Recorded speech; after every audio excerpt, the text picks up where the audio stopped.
you please take roll? Cub? Here. Voorhees? Here. Leahy? Here. Gamba? Here. Davis? Here. Scotus? Here. Ingram? Here. Please rise for the Pledge of Allegiance. I pledge allegiance to the flag of the United States of America and to the republic for which it stands, one nation, under God, indivisible, with liberty and justice for all. All right, at this point, I would invite anyone who would like to speak to us about any item that is not on this evening's agenda to come up to the podium and speak to us. Please give us your name, your address. Please limit your remarks, if you could, to 3 minutes and address your comments to the council. I'll just let you know in advance that council does not get into a dialogue with any one who wants to speak to council at this point. We will take any comments under advisement and consider them at a future council meeting to see if we want to discuss an issue further. So, who would like to go first? Ma'am, go ahead. My name is Monica Quevedo. My address is 9602 County Road 335, Newcastle, Colorado. Good evening, ladies and gentlemen of City Council. My name is Monica Quevedo. I'm a senior at Glenwood Springs High School, and I come to you this evening to present a topic near and dear to my heart. That is support of the immigrant community within the city of Glenwood Springs.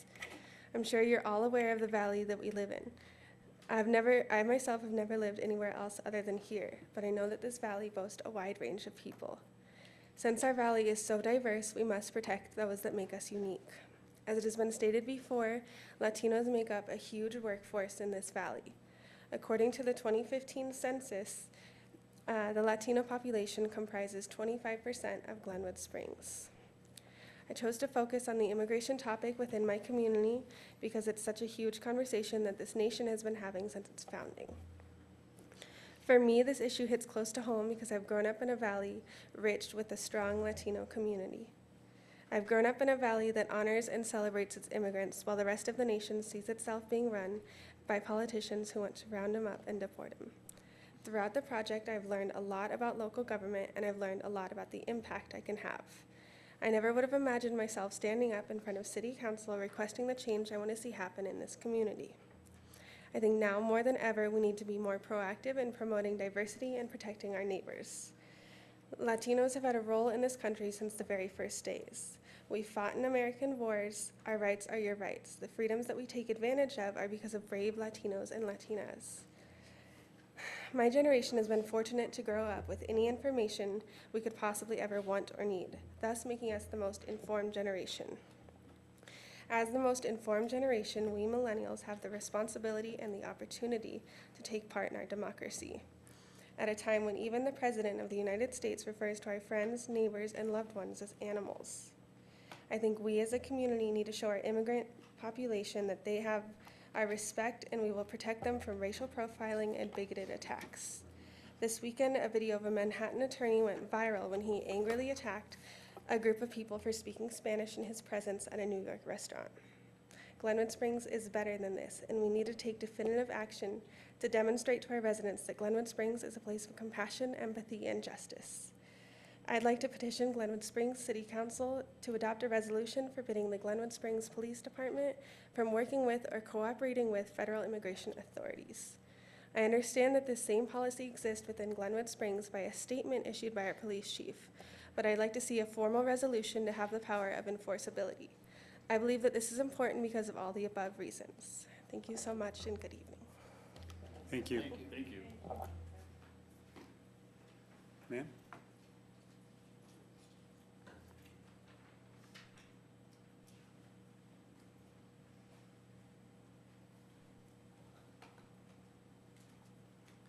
Charlotte Hood, 4769 134 Road, and I'm here to publicly thank the City of Glenwood, specifically Robin Milliard and the Glenwood Springs SWAT team for the restoration of the Cantrell grave in South Canyon. This was done as a memorial to my stepson, Bob Hood, who was a 30-year employee of the city of Glenwood. It took one call to Robin Milliard.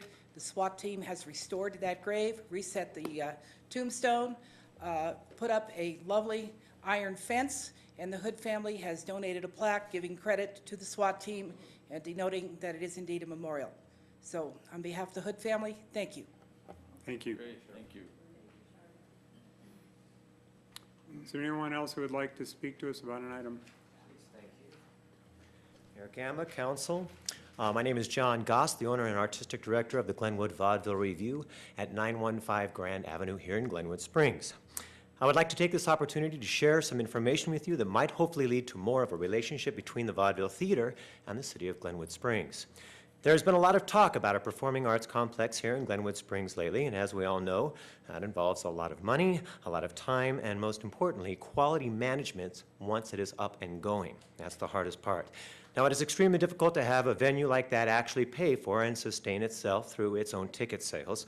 Trust me, I know. That is why every other event location in the area has been subsidized from the local city it is in to keep it going strong. Although I don't know exact amounts, I do know that the Youth Theater in Rifle receives revenue from the city, as does the 3rd Street Center in Carbondale, which I believe is now owned by the city after the original owner was unable to keep it afloat. I would tell you about the yearly $1 million grant given to the Wheeler Opera House up in Aspen, but we all know that's another planet up there. And unfortunately, venues like mine have to compete for the same demographics as these well-subsidized venues. As you probably know, the Vaudeville is owned by a single entity, myself, and it has survived over the past 8.5 years strictly from ticket sales and sponsors from local businesses. And so far, the main Vaudeville show has brought in enough people to keep it afloat and paying the bills, and I employ about 16 people on a yearly basis.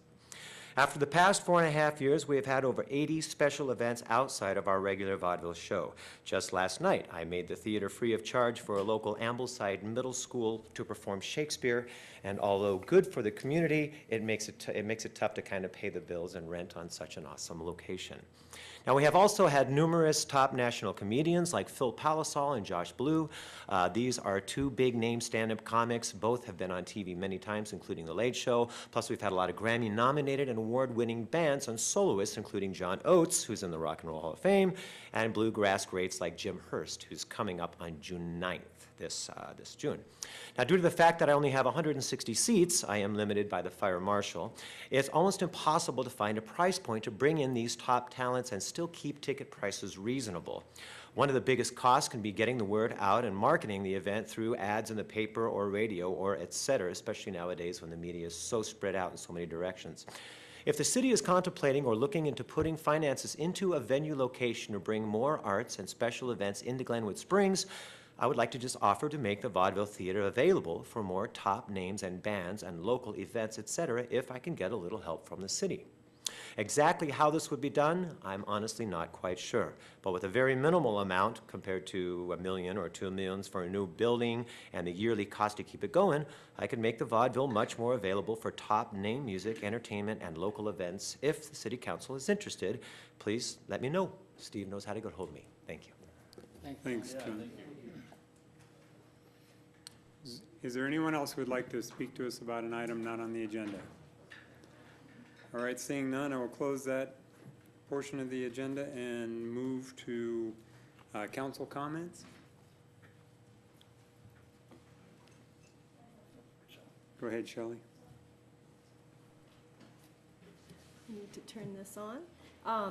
I would just like to thank very much for Monica coming forward and bringing this issue to City Council.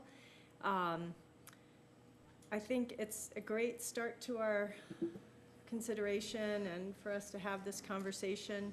It's young people like her that represent the future of our country, and I hope that we can listen well and take the opportunity to have this conversation and support the safety and diversity of our whole community. As far as I know, our city servants work hard to make all of our community feel welcome and safe, but it's important to understand, I feel that, you know, if there's more that we can do, I'd like to have a conversation about that and understand what actions we can take.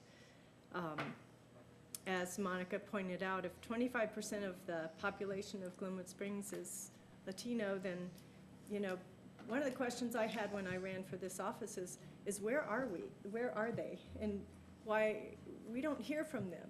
You know, they're not represented up here. They're not well represented in our government. And I, for one, would like to see more of that, especially from 25% of our local population. You know, this is a large segment of our residents, workers, our students, and community members, and they're just not that present in our government. So when I see someone come forward like Monica, that's our future, and I applaud her for bringing this issue forward. So I hope that we can have a work session in the future and have more conversation on this issue. Thanks. Thanks, Shelley. Any other council comments?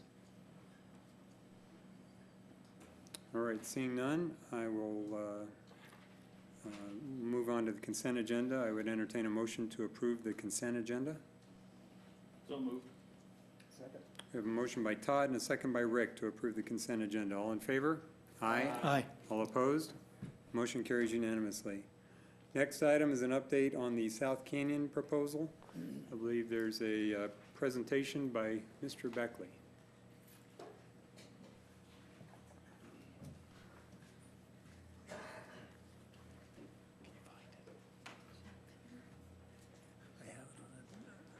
There it is, right there.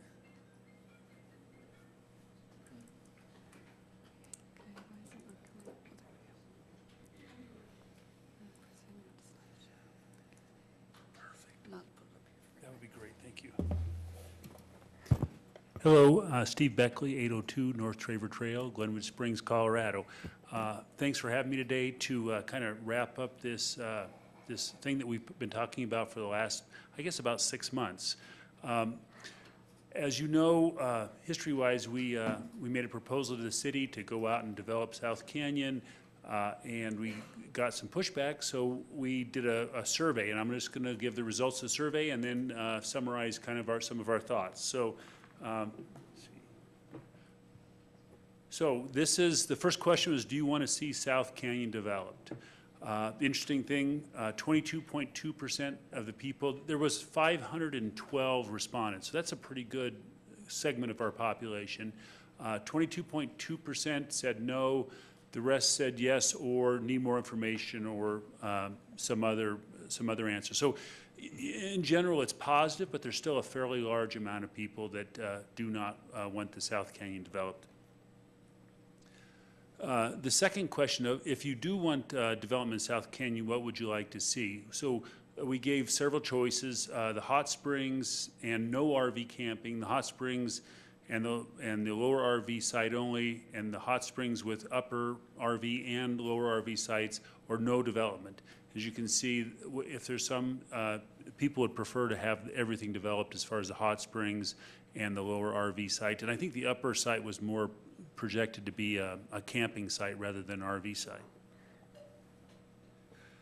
This is what I found very interesting. The majority of the people that voted said they'd like to have it go to a vote of the city. So in other words, instead of having a city council decision, they would rather have the city go to a vote and decide what to happen in South Canyon. So there were 513 names collected, and that's how many people did the response. So, in summary, just to clear the record, my intention here was not to make this a big public outcry, but to try to take something that I perceived as in bad shape and not taken care of and not maintained, and try to make it better for the city. So I do believe that South Canyon is a valuable asset for Glenwood Springs and should be developed strategically and mindfully. I do believe that there is enough citizens' concerns to warrant a master plan that should be implemented by the city. And just so you know, in the background, there was a master plan done several years ago by the University of Denver, and if you pull that report up, it actually showed that the highest and best use for the two sites that I projected was overnight camping. So that master plan was already done by University of Denver and did say that camping should be in the canyon. At this time, we personally feel it's premature to move forward with the proposal and our development. And what we really feel that the city council and the city should take the lead in this and decide how they want to proceed. And we would love to come to the table again once city council really decides what they want to do with this project. Like I said at the end, in the future, we'd be interested in partnering with city to develop South Canyon. And we don't, in my mind, even if someone else, if you put it out to an RFP or RFQ, if someone else came and helped and developed it, that's fine with me. All I want to see is it get cleaned up and made better asset for the community. So with that, I'll take questions and open it up to city council. Thanks, Steve. Does anyone have any questions for Mr. Beckley? Sure. I would, for now, should we just do questions to Steve and then we can pull it back to us? Yeah, yeah. Any questions? Steve, what's the timing on this? I mean, when you came to us before, you had a kind of prescribed time. Is this something that you can put it on the shelf for a year and then come back to without missing too much of a beat, or how's? Absolutely. Okay. But here's some of my concerns is we're approving uses out in the canyon such as mountain bike trails and other uses, and the infrastructure is not out there, and some of the biggest fire danger is illegal camping that's going on already in the canyon. As we bring in lots of mountain bikers to utilize this wonderful pass that we're building, there's going to be more and more illegal camping. I don't know where they're going to go to the bathroom. There's a lot of other issues that aren't being addressed that eventually the city's going to have to address these, and one way or the other. So as we develop a master plan, this could, this proposal or another proposal similar to it could step right in and be developed within a year. It's really no big deal. So, and I also already talked to Brian Smith and kind of gave him some insights of where some of the testing needs to happen on the hot springs, and there's a freshwater spring up there. That freshwater spring needs to happen. My proposal would be to take the freshwater spring and have a water collection tank, maybe 50 or 100,000 gallons. That would be a fire mitigation tank, and have some fire hydrants out there and stuff like that. But that could all be stuff that is done with the city or in conjunction with the city. Thanks. Any other questions for Steve? Go ahead. Oh. So Steve, thank you for doing all this work and looking at trying to make something happen. I understand that you might see this as sort of a holding pattern, or we might now see this as sort of a holding pattern. I'm just wondering from a consumer's point of view, i.e. you, what do you see as like a reasonable time frame for the city to come up with a revised plan for South Canyon? Well, I think it's something that we've ignored for too long, and that I think it should be put on the city council's agenda to do as something in the next year to address what, either cleaning up one way or the other, or addressing the illegal camping, or addressing some of the issues and coming up with a way to really make it an asset for the community. So I think it's something that should be a pretty high priority, and I don't think it's that difficult. It just needs to have the city put some effort into it and really make a decision on how they want to use their asset. Okay. Thank you. All right, thanks, Steve. Thank you. Thanks, Steve. I understand that, or recognize that there are people here who would probably like to speak to this item. Being that there is no proposal at this point, I'm not quite sure if that's... I think it's up to you guys what you would like to do. I mean, If people are here and want to speak on it, you may want to just let them speak to the non-proposal, I guess. Okay. If anyone would like to speak to us, Mr. Roll. Thank you. And I apologize, I'm losing my voice, so if it sounds weird, it is weird. I'm Jim Olp. My address is 0301 Melray Road, Glenwood Springs, and I'm with the South Canyon Coalition. And in light of the changes and Mr. Beckley's pullback more or less from the plans for development of the canyon. We'd like to look toward the future of the canyon. And I think what we're proposing is going to coincide very much with point number 2 up there on the board, and that is some kind of a master plan. Although we're not proposing you hire a university to do the plan. We're proposing that you use the current stakeholders in the canyon.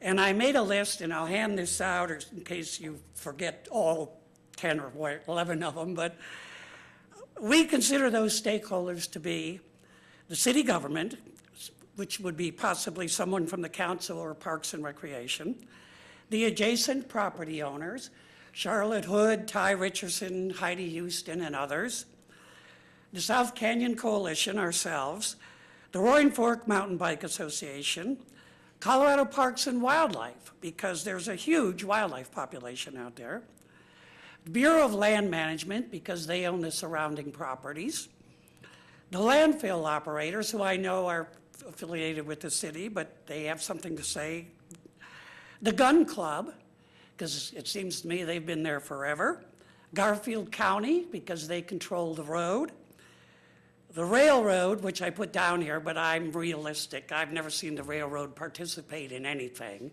So, but we can invite them, what the hell. Unaffiliated Glenwood citizens who are not on any of these things. And finally, the Historical Society or the Historic Preservation Commission. I think that this should be, you can call it what you want. A planning group, we call it a steering committee. We don't care what the name is, but these are all people, stakeholders, who should have a voice in the future of the canyon.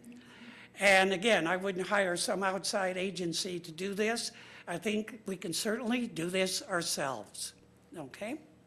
Any questions, thoughts, concerns, et cetera? Thank you. And I'll give you these just in case you want to see the list. All right, thank you. Is there anyone else who would like to address their comments to council?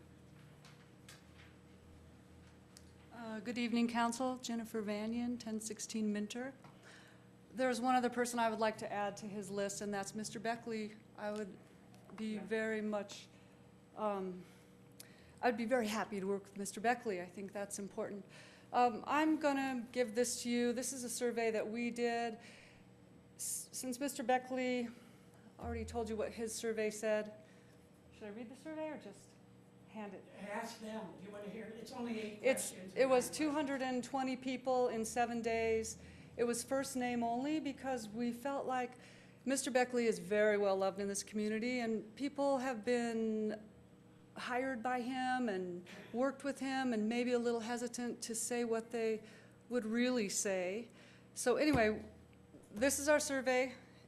It has a clear calculation just like his, the data pages. So we would like you all to look at it, and we'd like you to give it to Mr. Beckley if you wouldn't mind.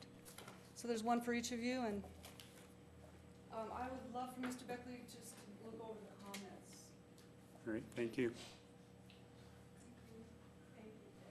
Is there anyone else who would like to speak?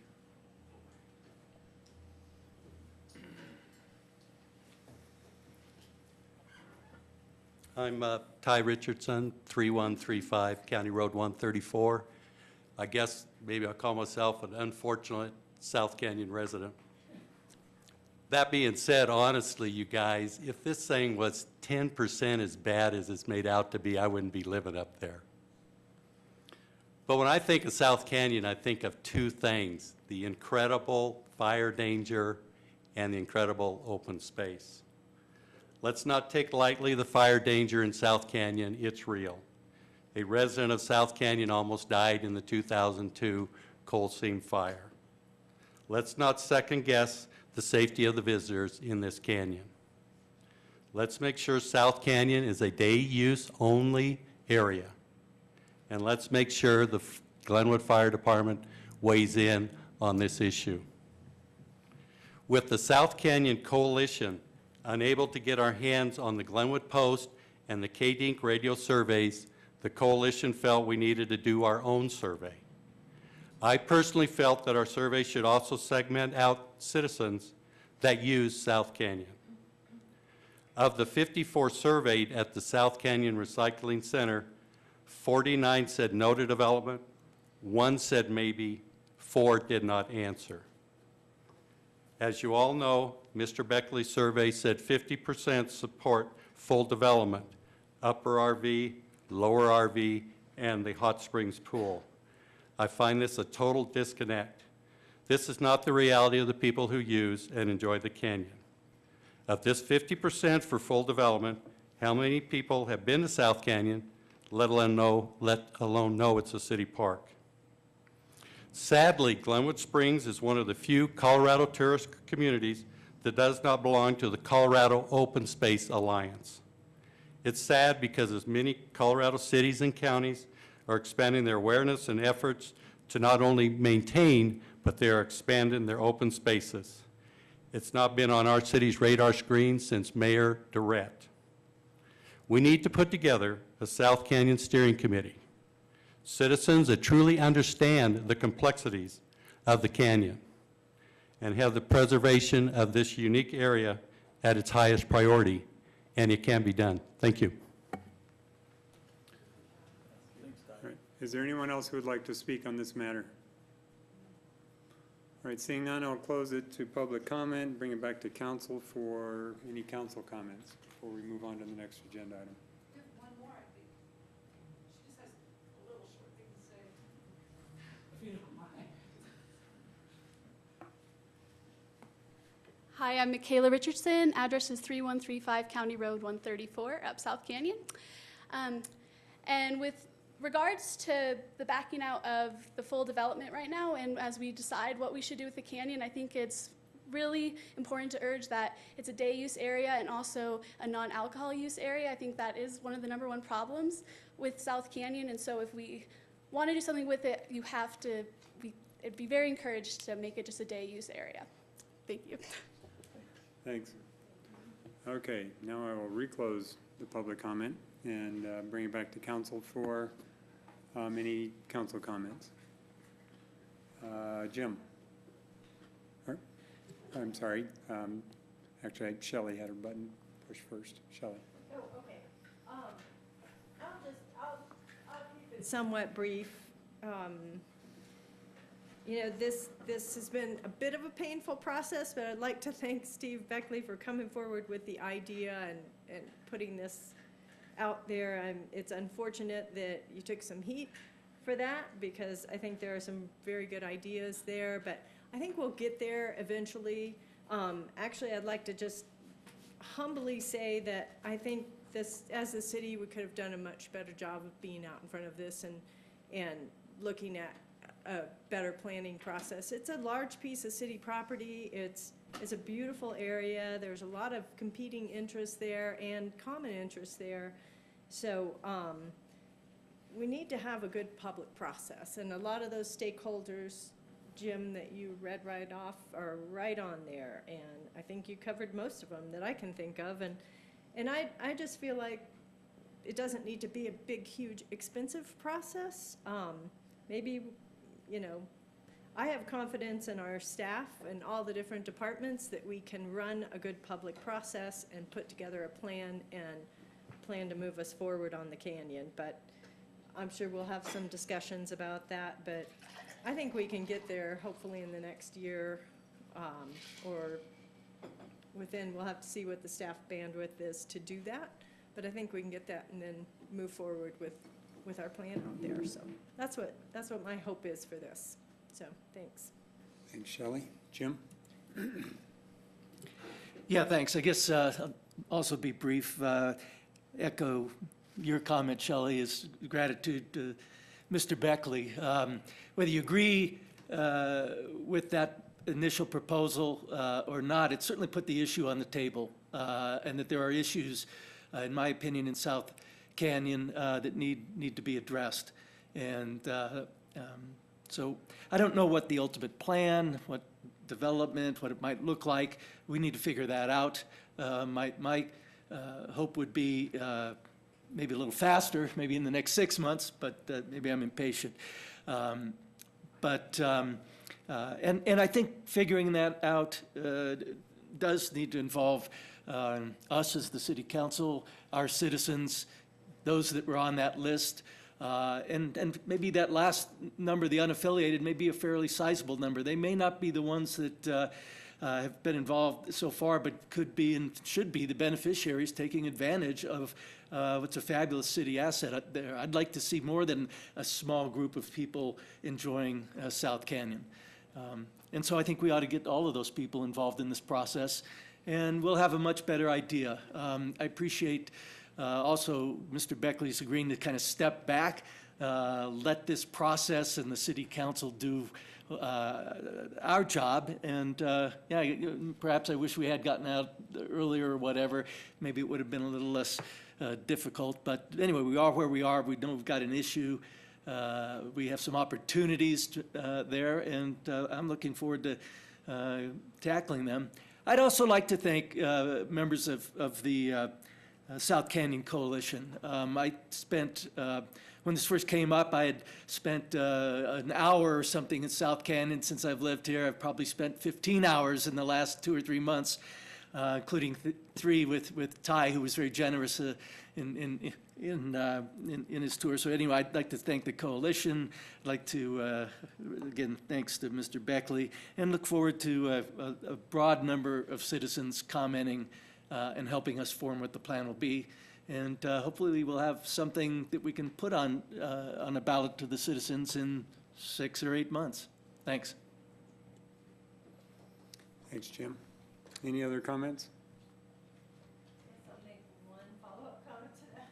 I'm kind of hoping we can avoid a ballot, but I guess we'll figure out where we are with that after we go through a planning process. If the community agrees on a plan, then hopefully we wouldn't need to go to a vote, but we'll see where we get to. I'll go ahead and make a couple comments. If this planning process takes a year, fortunately for me, I won't be here in a year. I got, not counting, but 10 months, 30 days, and about 23 hours left of doing this thing. So the one thing that I think that often gets missed in these kinds of discussions is the financial aspect of things. And I know no one likes to talk about money, but money is a resource just like clean air and clean water is a resource. If you don't have funds, you can't do anything. We can't enforce no camping rules. We can't enforce no drinking rules. We can't enforce no dumping, no illegal shooting. We can't improve the road. We can't do anything. So if we don't have the funds, yes. And so that's my premise, is that this was looked at favorably, I think, initially by council, simply because it was self-funded and in fact would generate revenue for the city. Any city-led program is going to require more funds. As an example, we currently subsidize the community center to the tune of about $1.2 million a year.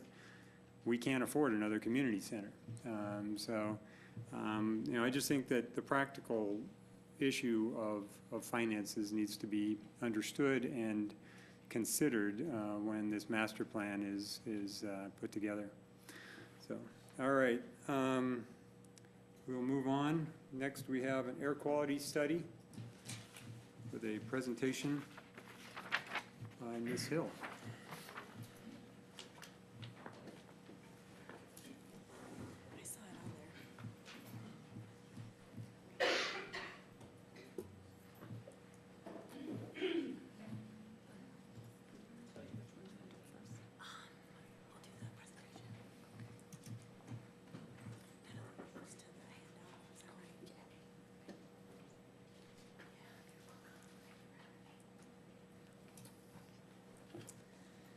All right, good evening. My name is Morgan Hill. I am an environmental health specialist with Garfield County Public Health, and I'm here to talk to you all tonight about our air quality program, as well as focusing specifically on the air monitoring that we have done in Glenwood Springs. And also, just to note something important on this slide is the only outside picture, well actually I think I have a few more, that you'll see of our mobile monitor. That's the image on your left, and that was where the monitor was located in Glenwood Springs. So Garfield County has a really robust air monitoring program. It's quite unique actually to any other county government around the state. We actually have more volatile organic compound sites even really than the state health department. So our county commissioners have invested really heavily in air monitoring. So when I'm showing you all this information, this is not something that most other counties have as a resource. We have 5 air monitoring sites, 5 ambient air monitoring sites around the county. And ambient really means that we are looking at air quality trends over time and not really at a specific pollutant source, although we do put our sites in these various locations to capture a variety of different environments. So we've got our site in Parachute. Our mobile monitor that I had on the first slide is currently in Battlement Mesa, so that's our 5th site. Our site in Rifle, which is our most urban environment, and we see that in our data as well. That site is on top of the Rifle Library. And then Bell Ranch is the site south of Silt. That's our most rural location. So it's located, like I said, up south of Silt, up Dry Hollow Road, but it does have some influence of oil and gas activity close to it. So we do, again, notice that in some of our data. And then our site in Carbondale, which has been at that location at Colorado Rocky Mountain School since 2012. And also to note on this map, those SNMOCs are speciated non-methane organic compounds, and I've said that enough times, I can say it fast. And we do collect that data at all 5 of our sites, as well as carbanols, and those are both volatile organic compounds, and I'll be talking more about those later, but we do collect that data at all 5 sites. We do have real-time ozone and particulate matter monitoring at 3 locations as well. You can see that that's at the mobile monitor, at the Rifle site, and then in Carbondale. And then you can see here everything that is at the Glenwood Springs bubble here is now back in Battlement Mesa. So we located this mobile monitor in Glenwood Springs. We were aiming for a calendar year, but it was pretty close, February of 2015 to February of 2016. And I use the term mobile in quotes because it is a trailer, as you can see, but we don't move it more than once per calendar year. And actually have only moved it one time from Battlement Mesa, where we first installed it in 2012, to Glenwood Springs. And we had it positioned in Vogelar Park, just right across the street at the elementary school. And I wanted to highlight these pictures because this is actually a great feature of this location that we hadn't anticipated, was the educational partnership that we had with Glenwood Springs Elementary, and had quite a few elementary schoolers out to look at the mobile and talk to them about air quality, and they can see some real science happening in their community.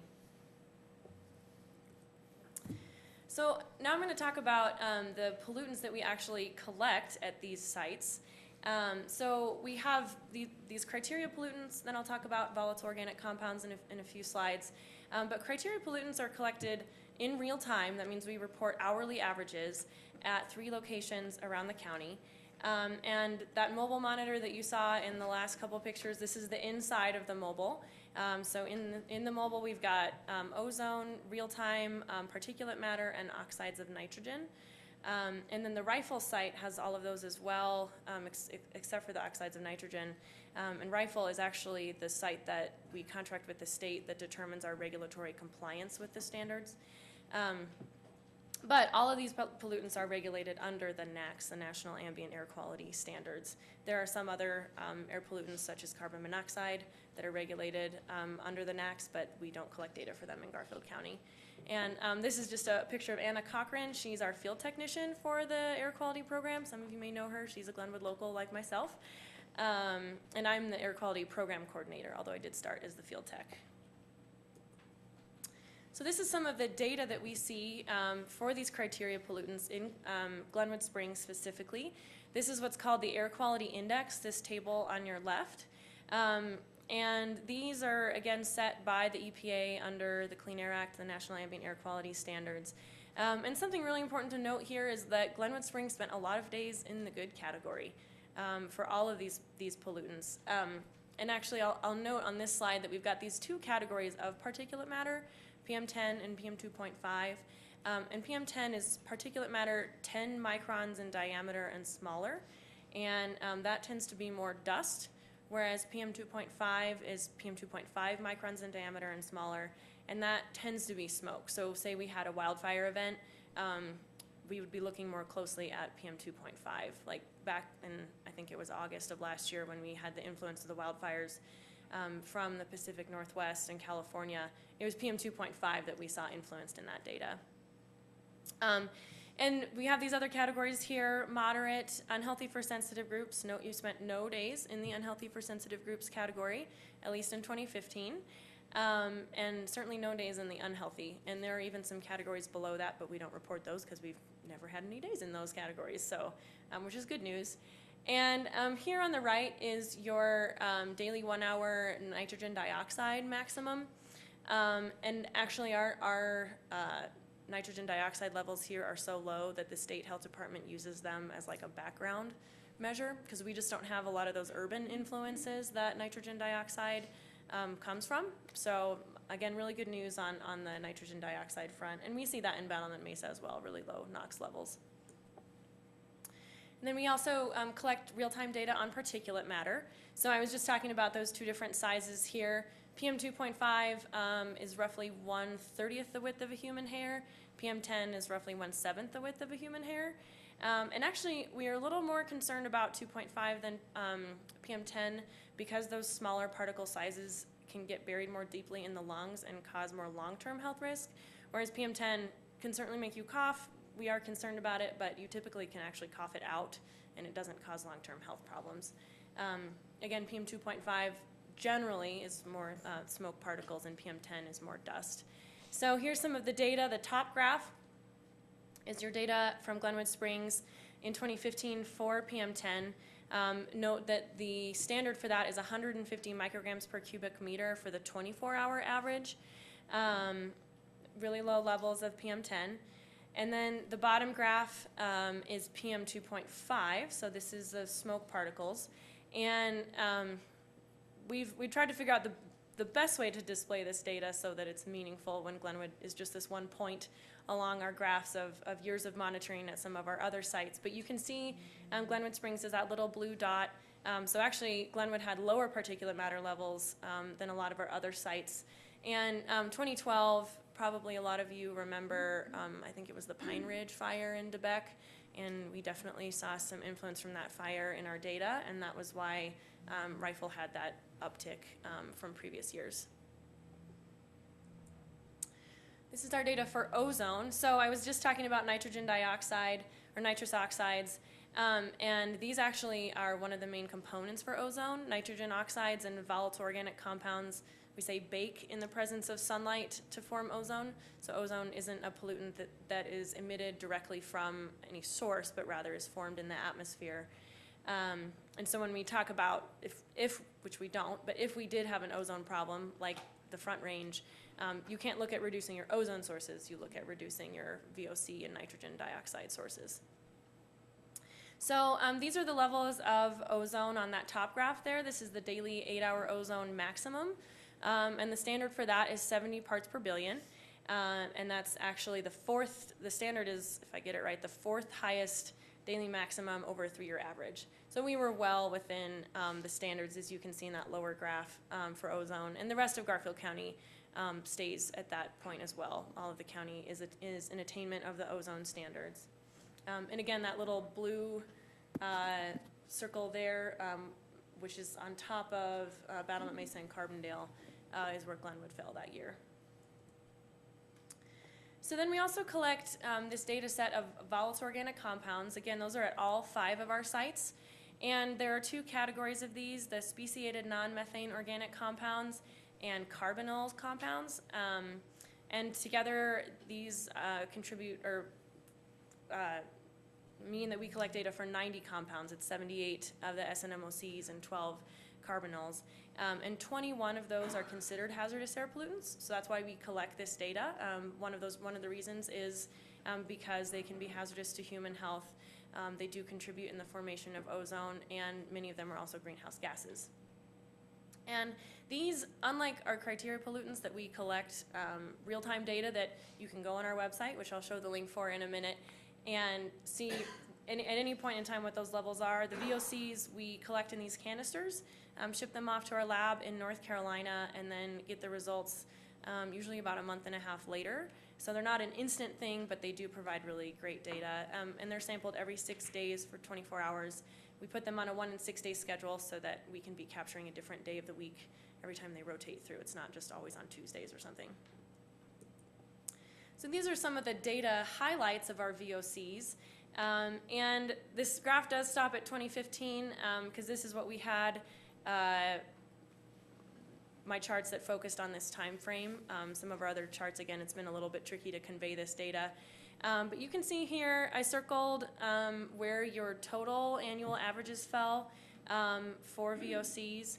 Again, the mobile monitor is back in Battlement Mesa now and was located in Battlement Mesa originally in 2011. So really low levels of VOCs here in Garfield County. And you know, this graph I think does show these light alkanes. A lot of them are related to oil and gas activity. And many of them are not hazardous air pollutants. For example, propane is, well, actually a product of natural gas that we use, and although it is not hazardous to human health. So we definitely see lower levels of the light alkanes in the Glenwood Springs and Carbondale sites.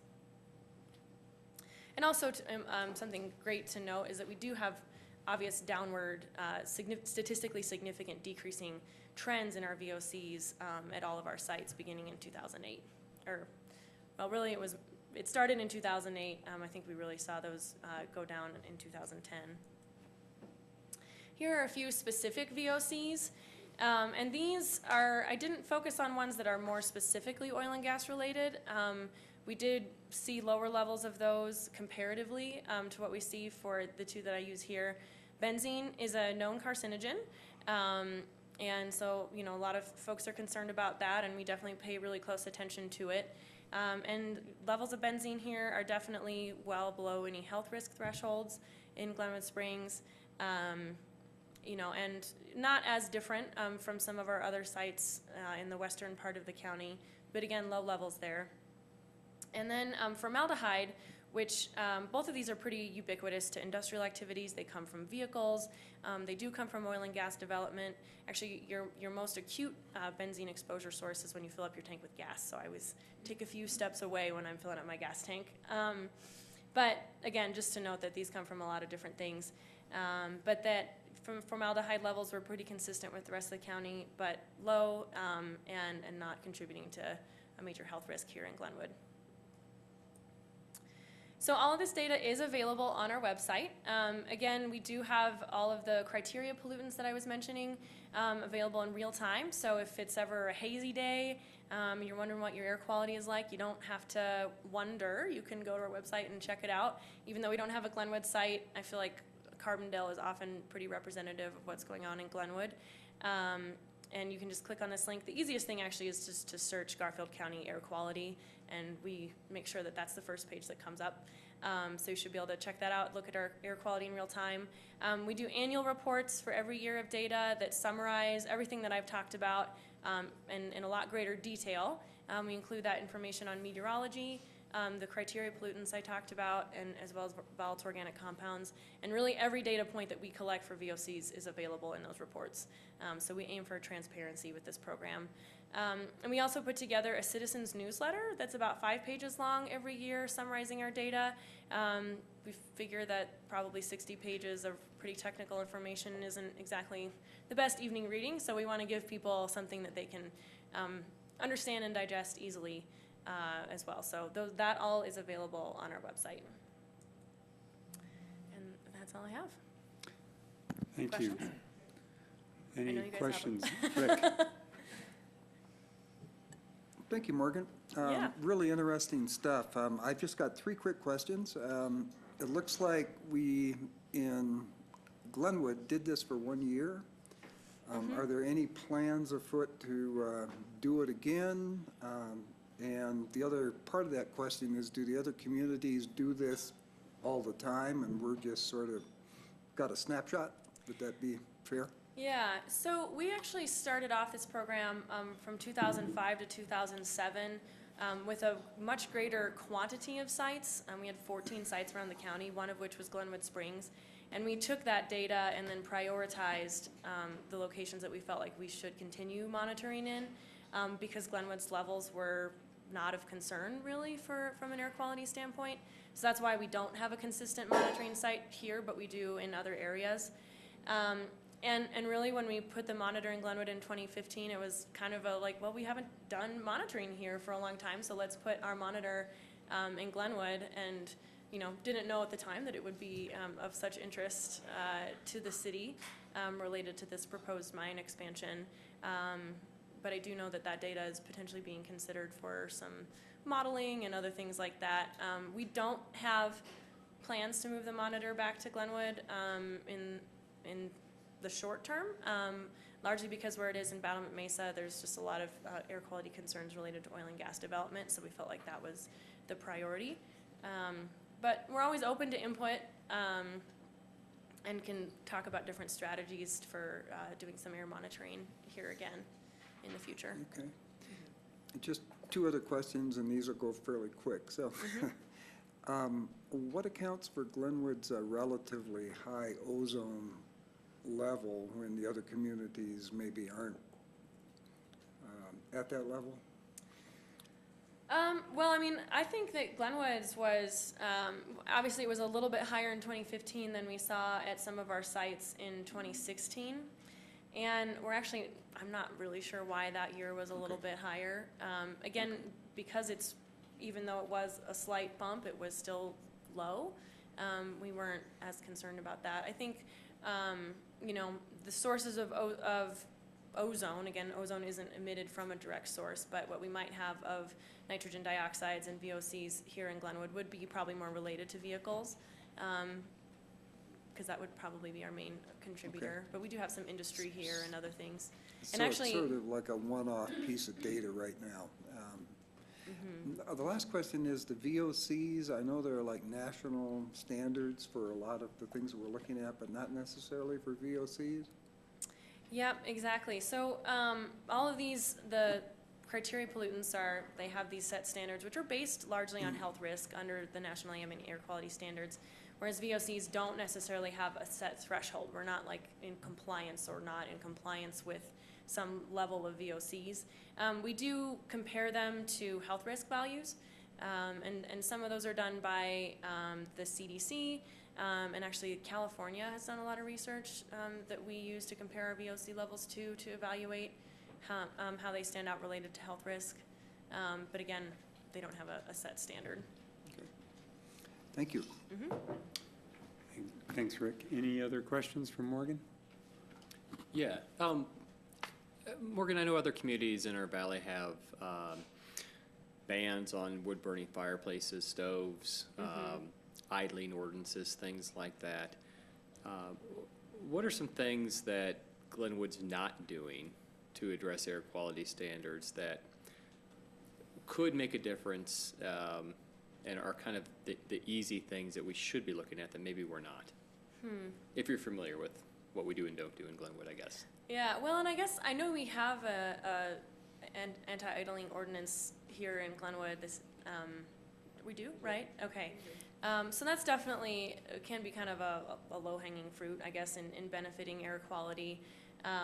Some of the other contributors are a little bit tougher, and I think you guys are working on increasing biking and bus transportation, and that's definitely one way to reduce air pollution from vehicles, and having the ordinance against wood-burning stoves definitely reduces particulate matter. So I guess the short answer is I don't have anything off the top of my head that you're not already working on that I think could be reducing pollution levels. Thanks. When the monitoring was done in Glenwood, do you know where that monitoring was? Yeah, and actually, I don't know how did you guys see my handout that was also part of the packet? So that provides a summary you all can take home later. I printed out some copies in case you didn't get it. But that just shows a little X for where the monitor was at Vogelaar Park, which was just right on the baseball field there at Glenwood Elementary. So again, when we had our students out to look at the monitor, we would sometimes talk with them in the classroom and then take them outside to show them the monitor. So we really, when we pick these sites, there are certainly constraints that we have to use to select them, such as they can't be really close to a large building or trees that could influence how they capture air.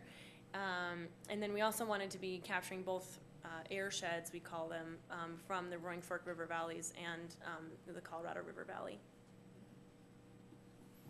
Thank you.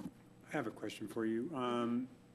If Glenwood wanted to put a permanent station in Glenwood, perhaps related to monitoring our air quality now in anticipation of what is proposed with respect to the mine, would Garfield County be willing to perhaps work with us? That's probably beyond your ability to answer that right now. Let me ask it this way. What would a station cost if Glenwood were to put one in? Sure. So I'll show you guys the map of the Carbondale site here. So Carbondale actually, we have ozone and particulate matter monitoring there, but those monitors are smaller and a little bit more cost effective, or I don't know if cost effective is the right word, but they're a little cheaper, but they still give us really good data. And so that, if I look at the cost of that site, I don't have a figure off the top of my head that includes both our consultant fees as well as some of the data processing for a full year, but that's something I can certainly give to you. If I were to ballpark it, I'd say it's probably about $4,000 for operating. And I don't have the invoices, I can't picture them for how much the monitors themselves cost. Okay. But, you know, I would say that it's something that we would be open to working with you on if you wanted to get that site going. I think a lot of our sites have been installed in response to citizen concerns, and so if that was something that the community was interested in here, I think that we would have the staff time to support it if there was some funding contributed. Would be just my initial thought. All right, thanks. Shelley. I'm just looking at the report that you gave us, you know, in the packet. And for the particulate matter, it looks like we're below the black line, which is the NOx limit, the 35. On the PM 2.5, I think I'm looking at. How does that compare with that historical data that you said? So we had monitoring before, prior to 07, was it? Yeah, 2005 to 2007. And you know, it's actually a great question, and I didn't think to put that analysis together. Okay. That's okay. I'm just wondering kind of if we're in line with the historical or if we've trended up or down, and it might be good data for us to have kind of setting what our baseline has been. And I also, can certainly look into that. Okay. Yeah. Okay. Yeah. And then if we had a Carbondale similar station that would do ozone and particulate, what is the source of the benzene? Yeah. So, typically. Yeah, and I think in Carbondale, and even at all of our sites really, you know, we do have, like I said, vehicles are a big source, filling stations and other industrial activities. I would say those are the main ones.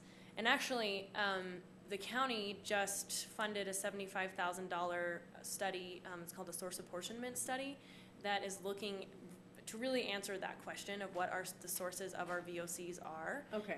We probably won't look at benzene specifically because it comes from so many things.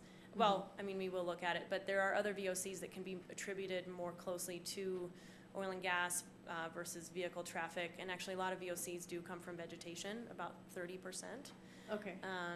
Okay. So we really are kind of curious about that question, because we know where they come from nationally, like these are just the sources, potential sources of benzene, but we couldn't say specifically what Glenwood's or other areas are. Okay. But again, I think vehicles are probably the main question, or the main source here. Okay. Great, thanks. All right, thanks. Any further questions for Morgan? Thanks, Morgan. Yep, you're welcome. Thank you very much. Hey, if you could perhaps get the cost of a Carbondale equivalent facility to us, that'd be Mm-hmm. something we'd probably be interested in. Okay, I'd be happy to put that together as well as some comparisons from 2005, because that's a great question. Okay. All right, thanks. Thank you. Okay, moving on to the 4th of July event.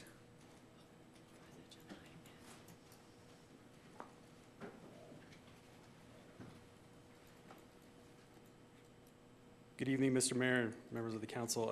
Just in support of some Morgan's comments, just a reminder to you that tomorrow is Bike to Work Day, and we're doing an event out here from City Hall from 7 a.m. to 9 a.m. So I know some of you have some of the e-bikes, so bring them on out and join us for that. Back in March, we received a recommendation from our fire chief that we do not hold fireworks as part of the 4th of July celebration this year. That recommendation was based off of the SNOTEL data for precipitation in western Colorado, along with Garfield County being in a US DM D2 level, which is severe drought, which constitutes a high fire risk danger. We had several conversations with Chief Tillotson and Deborah, the city manager, just talk about some of the risks and pros and cons on doing fireworks and what some of the alternatives were for that. And the decision was made with Chief Tillotson's concerns and the draw for their resources and ability to respond to elevated calls on that day to not hold fireworks this year. So staff went forward looking at alternative proposals. We received a proposal from Nexus Audiovisual for a 15-minute laser light show to include atmospherics and a light display using Red Mountain as a backdrop, choreographed to music. And I'm going to have Pat Miller, our special events coordinator, show you a little bit of what that looks like here in a minute.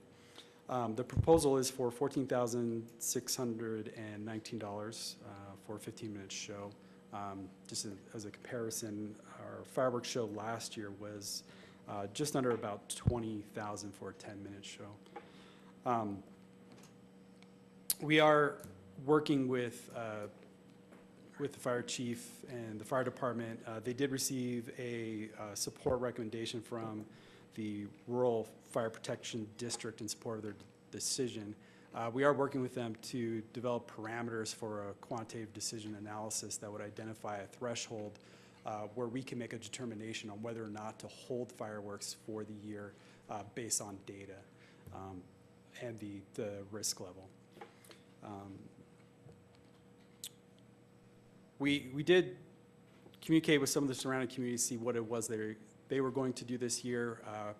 That was a mixed response. Several of them were either had already planned or are looking at alternative type shows from fireworks. Some of them are waiting to make that determination, trying to get more data, waiting to see what other communities are doing, waiting to see if there are any fire events. And several of them have fireworks on retainers. Some of those cities canceled their fireworks show last year because of some fire events, and so they've had those available. I'll have Patrick kind of go over what the proposal from Nexus is and a little bit about some of the pros and cons and what we're looking at with the ability for options. We did contact 5 of the regional pyrotechnic companies in the Colorado and surrounding states. We've received no's from all of them as far as availability and the ability to staff the show this late in the game, looking at other alternatives coming back to fireworks since we went down this route based off the recommendation.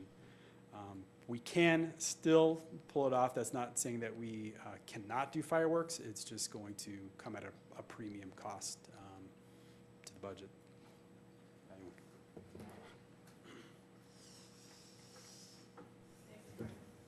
I don't know if many of you have met Patrick. He is our new special event coordinator. Yes. I just wanted to start off by thanking the council for hearing us out today with the firework discussion. And it's actually the firework discussion, right? Yeah, either one. Perfect. I just wanted to start off by saying what is the discussion?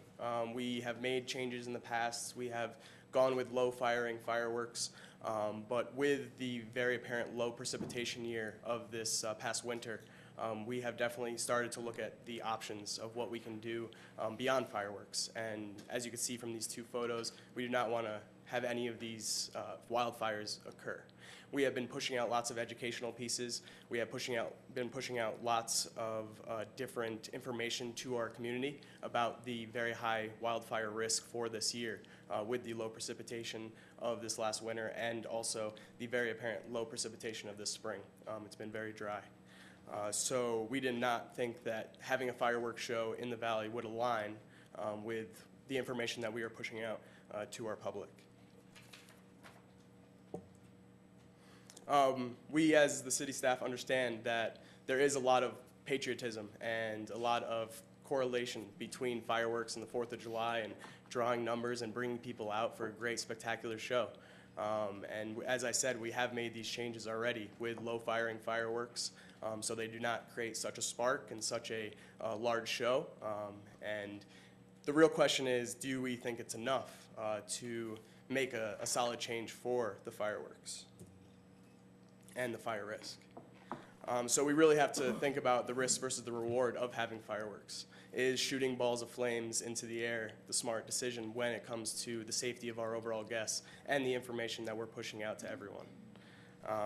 And unfortunately, no, we do not think that it is the smart decision to move forward with fireworks, especially when we do have a great alternative for a lesser cost and for a bigger show. And also with fireworks, there is always the risk of cancellation. Even if we do find a company, they bring in premium fireworks. If we move forward and there's still a fire ban during the 4th of July, we might have to cancel. And in that case, we don't have anything in our back pocket. We don't have anything for our guests.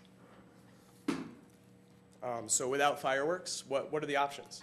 And as we said, bringing out Nexus Audio Visual Group, they have worked on such venues as Coachella and also Red Rocks. So they are used to a large scale venue. And we came to the conclusion that we can provide an amazing show for our guests. And it's very unique. It's no one else in Colorado from what we've seen is doing this. And we have an incredible, incredible execution point with Red Mountain.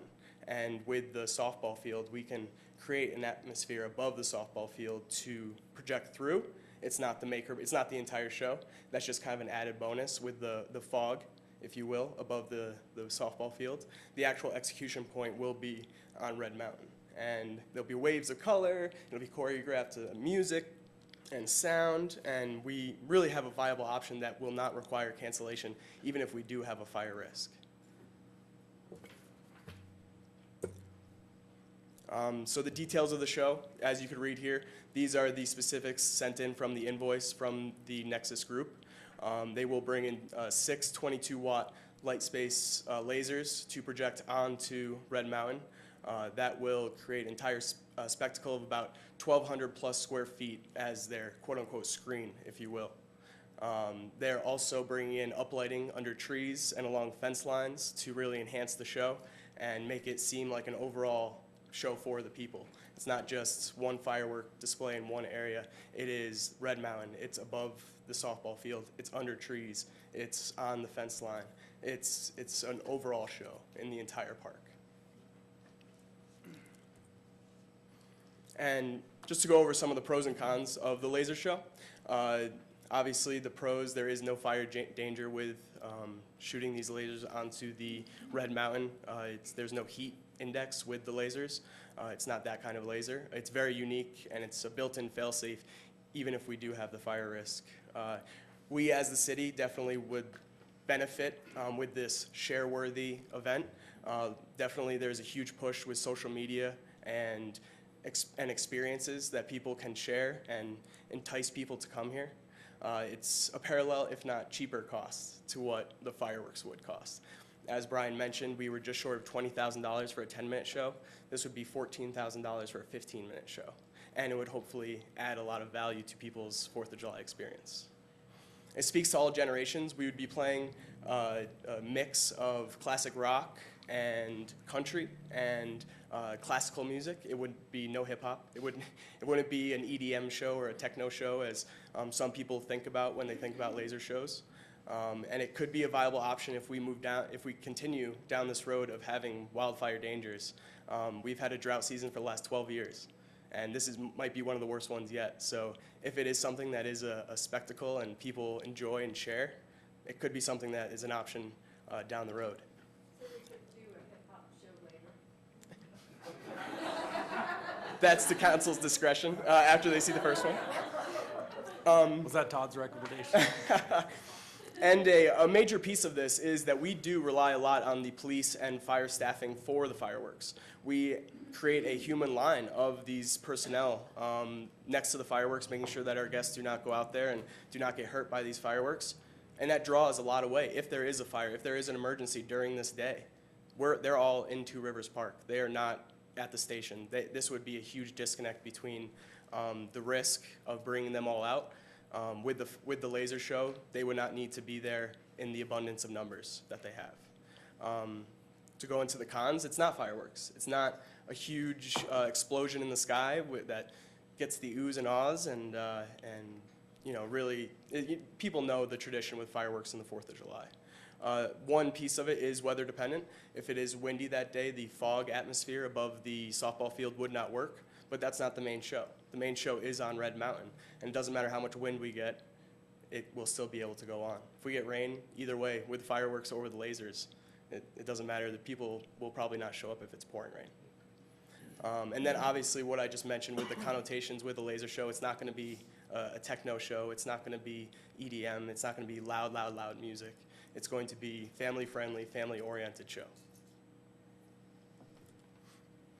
And the pros and cons of fireworks, I have to be honest, it was really hard to find a true pro for fireworks. Yes, it draws numbers. Yes, there is a loud boom, but to be honest, what is that when we already have a viable backup?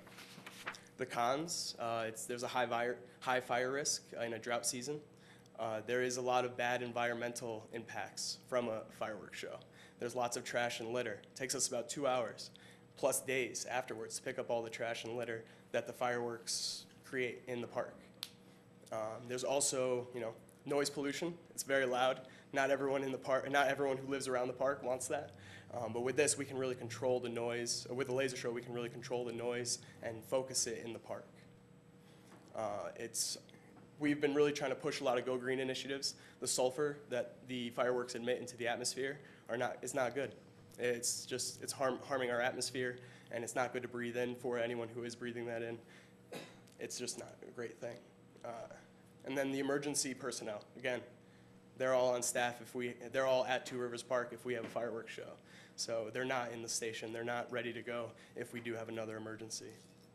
And clearly, as Brian mentioned, we do not have the local pyrotechnic professionals to come out and give us a reasonable rate on fireworks. We're going to have to pull them out of state, and we're going to have to put them up for nights, and we're going to have to really pay the extra dollars to have this show that might not happen if we continue down with this fire ban road. I'll let you guys watch these. These are all just examples of small snippets. It's definitely a techno show from what they've worked on in the past, but they also do family-friendly shows. They unfortunately did not have any videos of those to send over at the moment. They were working on that because they just returned from Coachella, but there is a very, very family-friendly oriented show that they can do. And this just shows a small glimpse of what they can do with their lasers in a very small area, and this would be on a grand scale for about 1,200 feet of a big screen on Red Mountain. Thank you again for your time. If council has any questions, I'm happy to sit down and let Chief Tiltson come up and take the heat and answer this.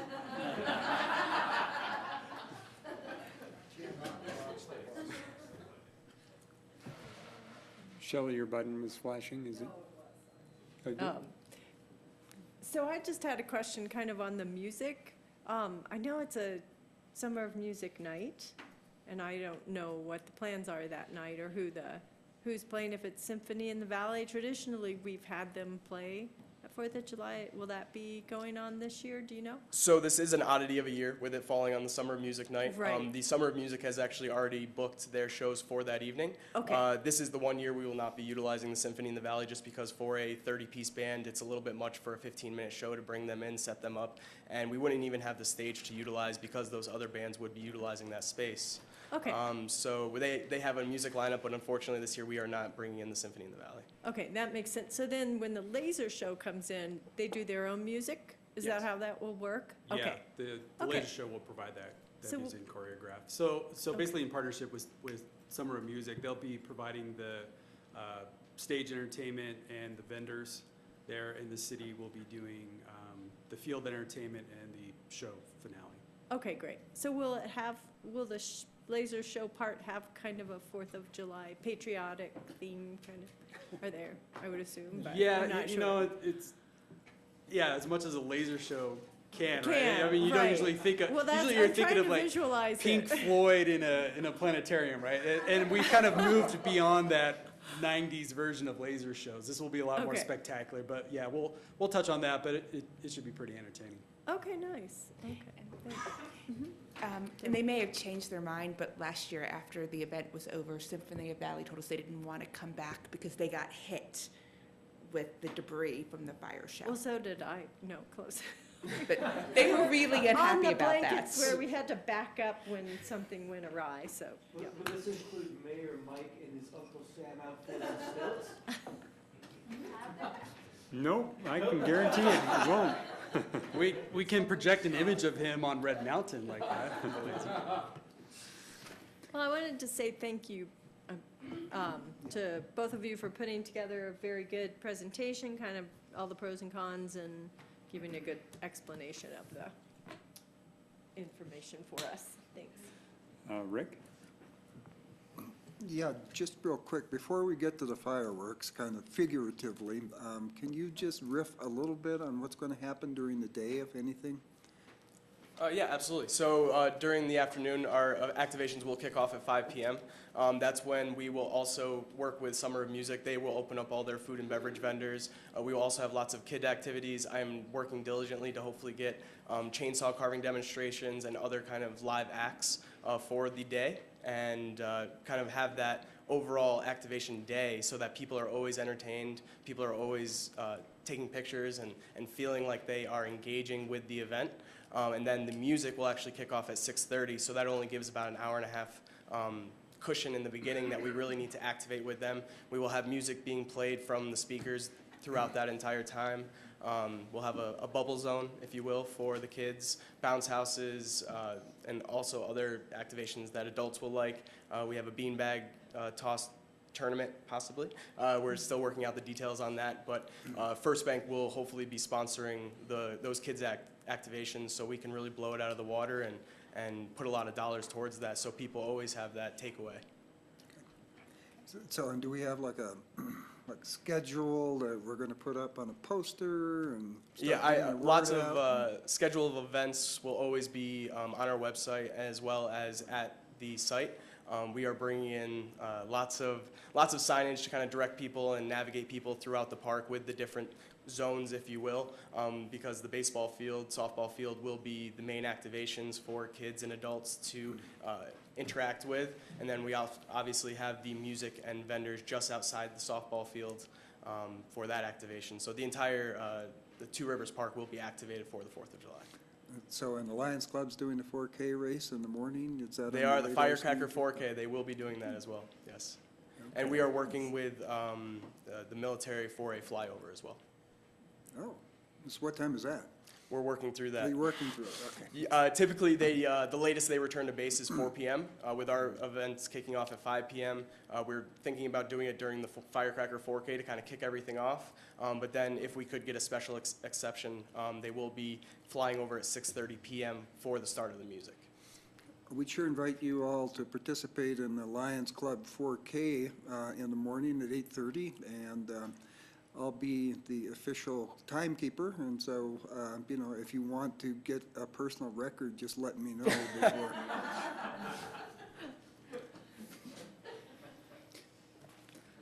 Thank you. Thanks, Rick. Any other questions for Brian or Patrick? I have a few.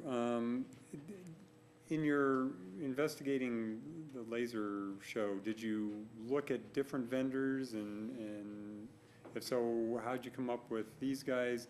The reason I ask is about the same time that, or just very shortly after our last council meeting where this issue was first brought up, a gentleman named Vincent Smith, who's the general manager at the Land Rover dealership, sent an email out, and he offered to do a little bit of research about other options as well. And he came up with a laser show company that does a 20-minute show for $12,000. And so and he sent some YouTube presentations of that. And I was just curious how we ended up with deciding on this one. I think the main idea in my head was to blow it out of the water for this first year. And if we are going to replace something as traditional as fireworks, we really need to kind of knock the socks off our guests. And the additional uplighting, the additional fog lights, or the additional fog atmosphere, and all of the lights kind of around the fence line and under trees, and then also any kind of safeguards that we need will be included in that price. I'm not sure with the quote that you received if any uplighting or fog machines or any of that was included. I know that he indicated that they would have been displaying their show on fog. They would have been producing the fog and then doing the show on the fog is the way that they do it. And also something that is not typical is to utilize 6 lasers. Typically they utilize 4, and it has a good show, but with the backdrop of Red Mountain, it's a huge screen, if you will. And to really kind of illuminate that entire mountain, it will utilize 6 of those 22-watt lasers. And then with respect to the sound system, you mentioned going to a Pink Floyd concert. Imagine going to a Pink Floyd concert, you can't quite hear what they're singing or what the music is sounding like. That's kind of our sound system that we have. Do we have the ability to rent a sound system that, if we're going to knock people's socks off, the sound does need to be, not sounding like it's coming out of 10 iPhones or something Absolutely. like that. You know? And that's actually something that was included on that quote from Nexus is additional audio. They will put tower speakers on the fence line as well to kind of really project. And what we really wanted to do is not have people get up out of their seats and move to the softball field for the show. It's going to be simply turning around and watching this entire show. So with the audio in that main area already, and then additional audio from Nexus, we really hope to amplify that entire space more than the Summer of Music would. Okay. Any other questions? All right, thank you. Thanks, guys. Is there anyone from the public who would like to comment on this item? All right, seeing none, I will close it to public comment and bring it back to the council for discussion and or a motion.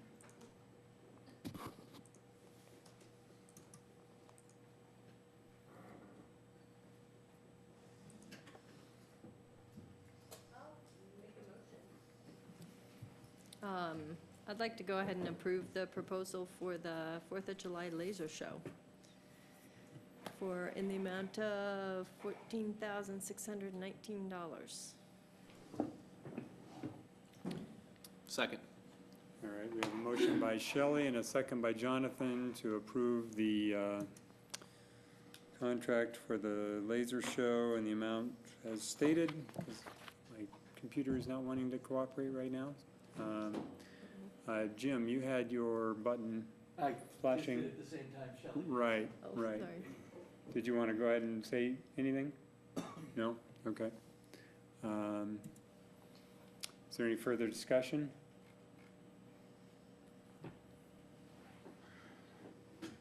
All right, seeing none, let's go ahead and call the question. yes. Goldish, yes. Davis, yes. Gamba, yes. Leahy, yes. Voorhees, yes. Carp, yes. Motion passes unanimously.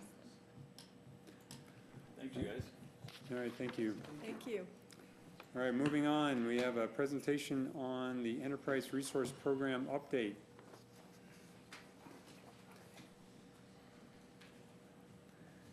Mr. Boyd. Good evening.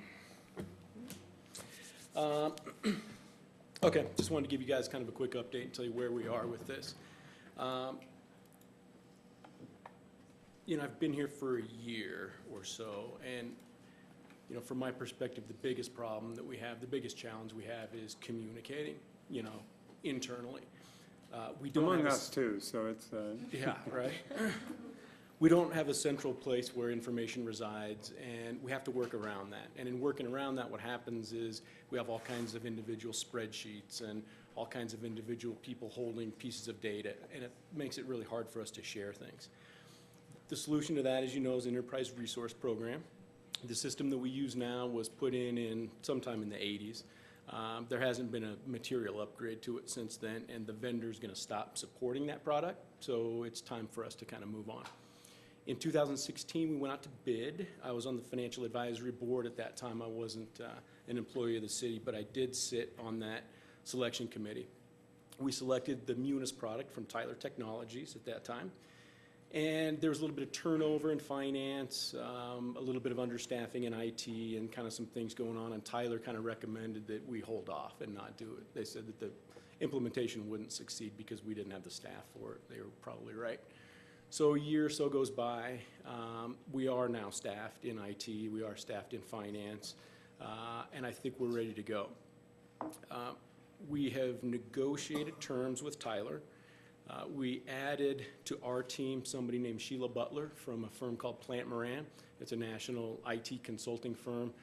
It's all she does. She's done it for a long time. She's been very, very impressive. I'm really glad to have her on our team.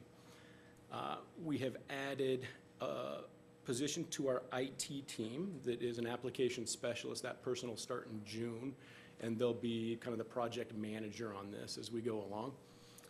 We expect this is going to take about 3 years. I mean, it's a big deal. It's a heavy lift. We'll spend about $3 million over the next 10 years. And, you know, getting this implemented, it's going to be hosted in the cloud, right? So we'll use a service as a software type of contract. I feel like we've gotten all of the important stakeholders involved. We've had many, many meetings. We've had Plant Moran out 2 or 3 times. We've had Tyler Technologies out. We've had meetings with each of the functional areas of our organization. So I think that everybody's pretty well informed of what's going to be in front of us. It's going to be a big deal, and it's going to be kind of hard.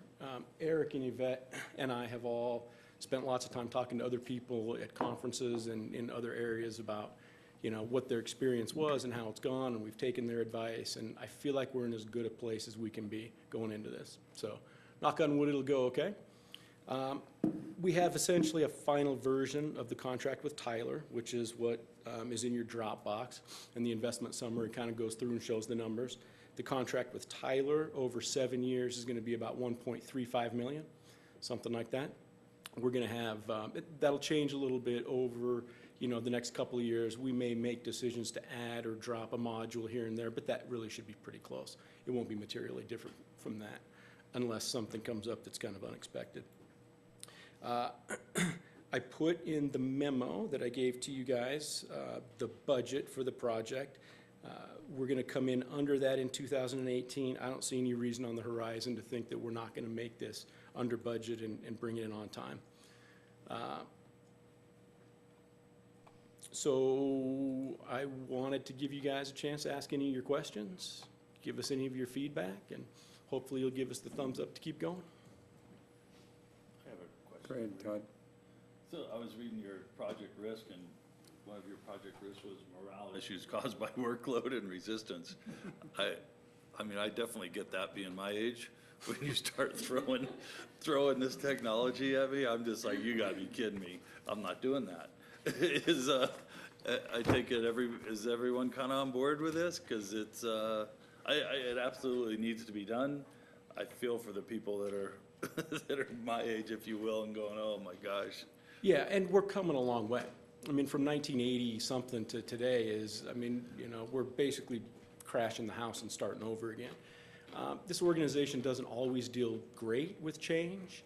Well, from the 1980s, I'm surprised they still support us. I'm surprised they're still here. And they really sort of don't. I mean, you know, they don't like us really very much. But, that was back when Apple had a 7-inch screen. Right, right. And it's like a green screen and this, yeah, whatever.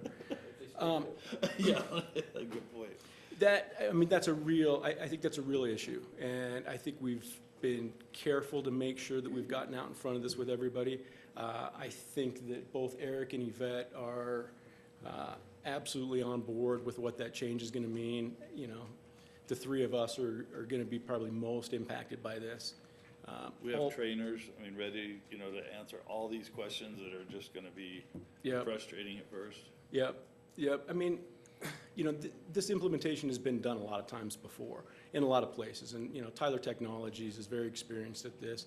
You know, they're a publicly traded company. We're right sort of in their sweet spot. We really like both the implementation consultant and the sales consultant that we've had over there. They've got a good relationship with us and with Sheila and Plant Moran. All of our department heads have been briefed. Everybody's on board. You know, we've got a really good team internally, like really good. And I think everybody's up for the challenge here. And I will say, you know, this last year has been tough. We have been somewhat spectacularly unproductive as a result of just not being able to talk to each other. You know, I mean, we make too many mistakes. Nobody knows what anybody else has done. You know, Deborah's like, yeah, don't tell them all that. But, I mean, really. We have good mics now. Oh, my mic is still on? No, we will be a lot better. And when I say unproductive, I mean, we're getting stuff done.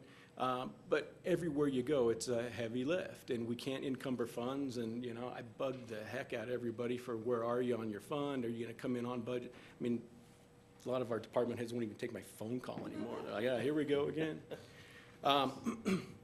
So, yeah, I mean, I think we can manage the employee morale thing. And it's something we've given a lot of thought to. And honestly, we don't really have much of a choice. You know, we're jumping, like it or not, right? Rick? So I really have to celebrate your courage in taking this on. I mean, this is, you know, big work and over a period of years. And I've watched this happen in several organizations, and I know there's, you know, a lot of pitfalls there, but the end result seems to be more efficiency in city government and quicker workload and turnaround for user requests. I'm just kind of curious, Steve, so would you call this sort of a cloud-based ERP, or is it, you know, are we storing everything here? No. No. No, this will be all hosted on-site with Tyler Technologies, and yes, I guess you would call that the cloud? That's the cloud, yeah. So, yeah, our contract is service, software as a service. So they host it, they do the upgrades, you know, they're responsible for all the, you know, confidentiality and data breaches and that kind of stuff, yeah. And so, as this all sorts of unrolls, you probably had some good conversations with the vendor about, you know, sort of the add-ons and, you know, but my experience is that they'll sell you, you know, sort of a light bulb, but if you really want the full display, you've got to, you know, pony up at different places. And we've already anticipated where we might need new modules to make this happen, and we've baked that into our cost proposal, I believe.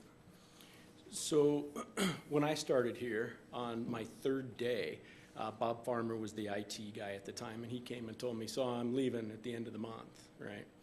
And we, you know, Eric got promoted into his seat.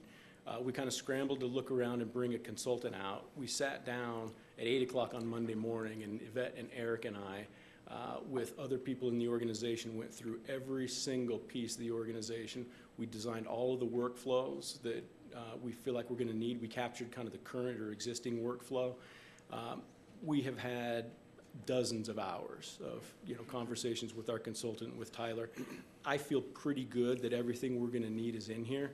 There may be a couple of little pieces that we pick up. You know, we may decide that, you know, we want to get the CAFR builder module or something and pay $3,000 to do that. Today, I feel like we can do that, you know, more efficiently. So there may be a couple of changes like that, but I don't expect that we're going to see anything significant. I think everything is in here. The exception to that is the asset management piece that I kind of talk about in my memo.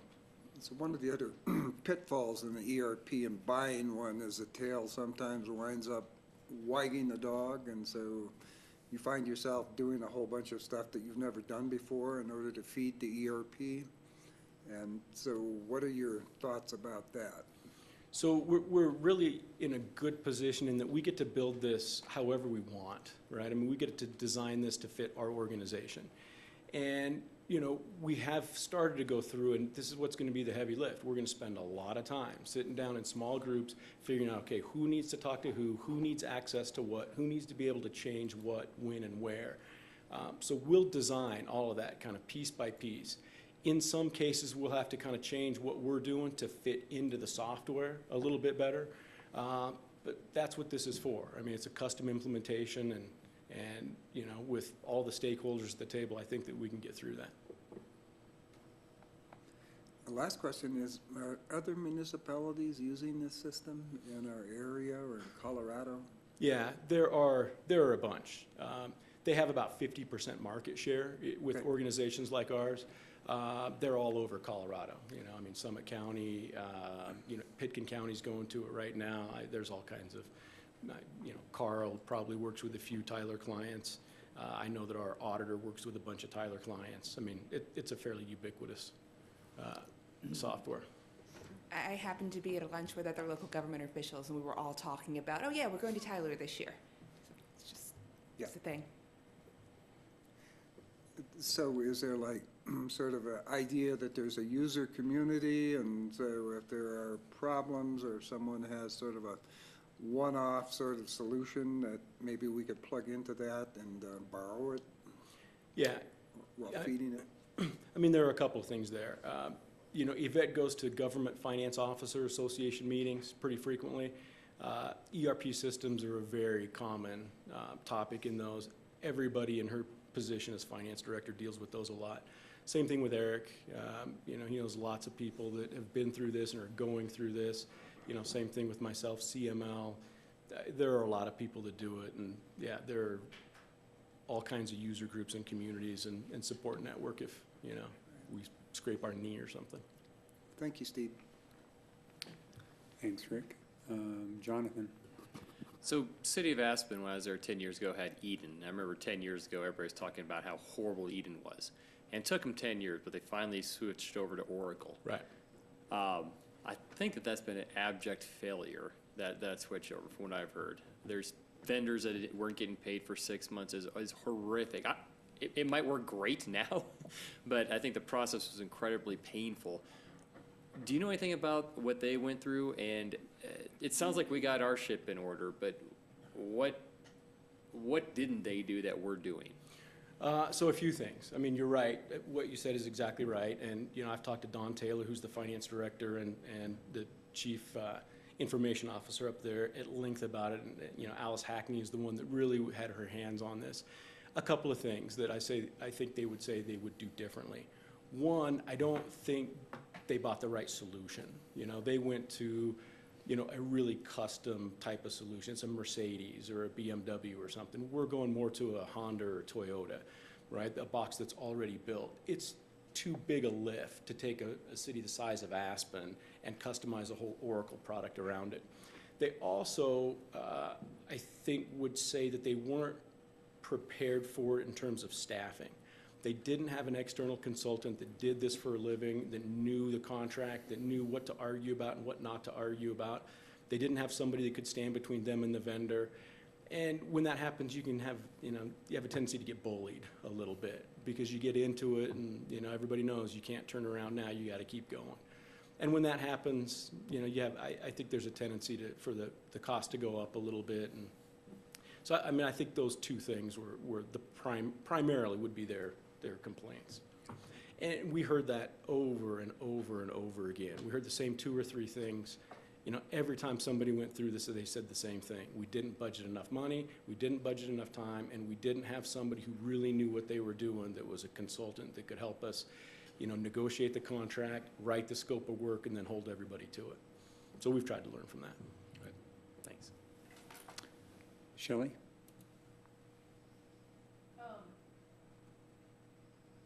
Just had a question for, as far as, do you have an idea, I didn't see it in the memo, of what those ongoing annual costs will be for the cloud-based system? Yeah, about $145,000 for the system that you see here.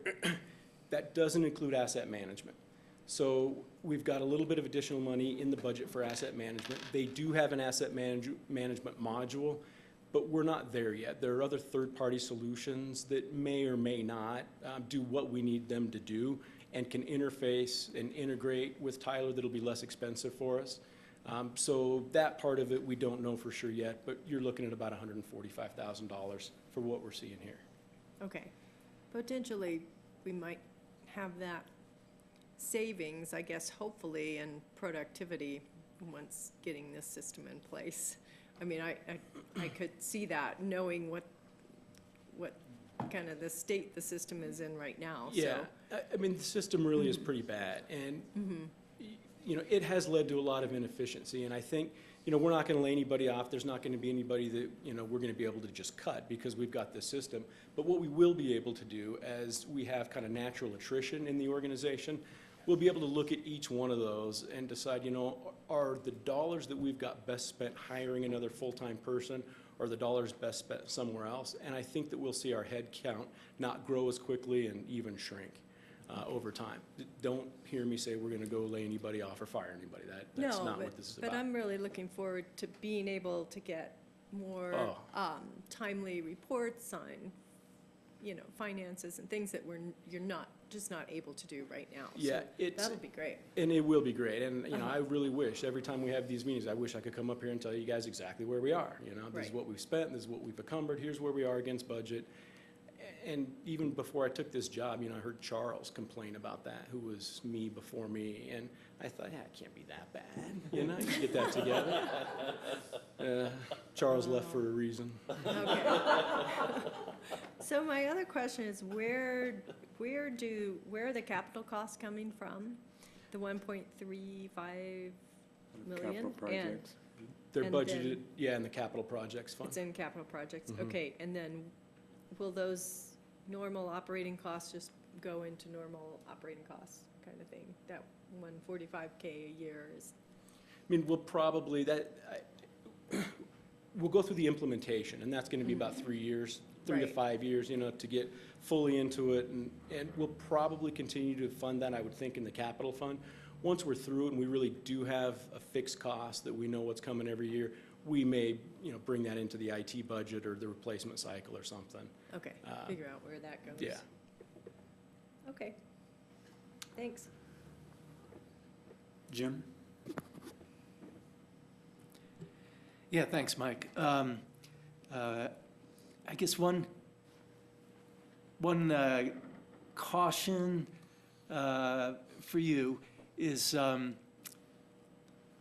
it's good news when you hear that a company like Tyler's, you said you heard other people saying, yes, we're implementing it this year, or we're implementing it this year. It gives you a sense that they have a good reputation, obviously, and what have you. They are very much a professional services firm, not exactly like a law firm or an accounting firm, but they're sort of a professional services firm. And they could find themselves being quite stretched.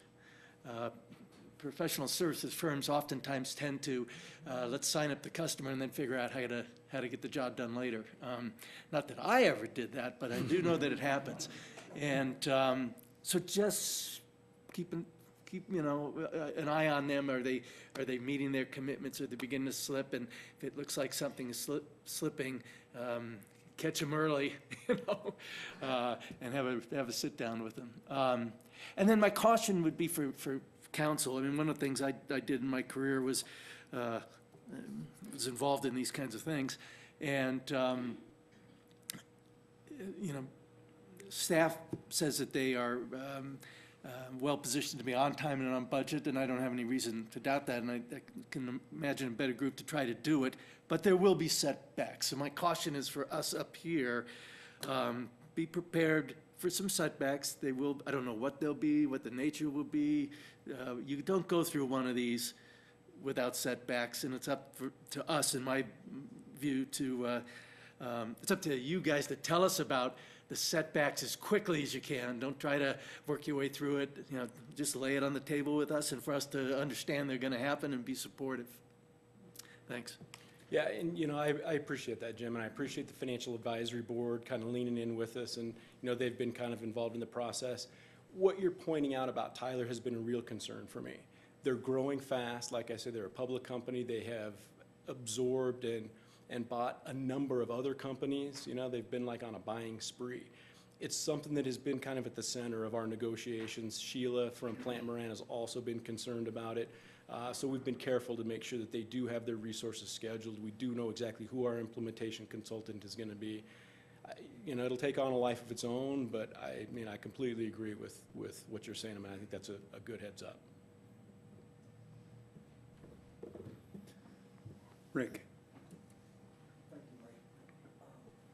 So for our one member of the public that is still with us and our viewers at home, may be interested, because we are spending taxpayers' money here, what are some of the direct benefits to the individuals outside of this building? Yeah.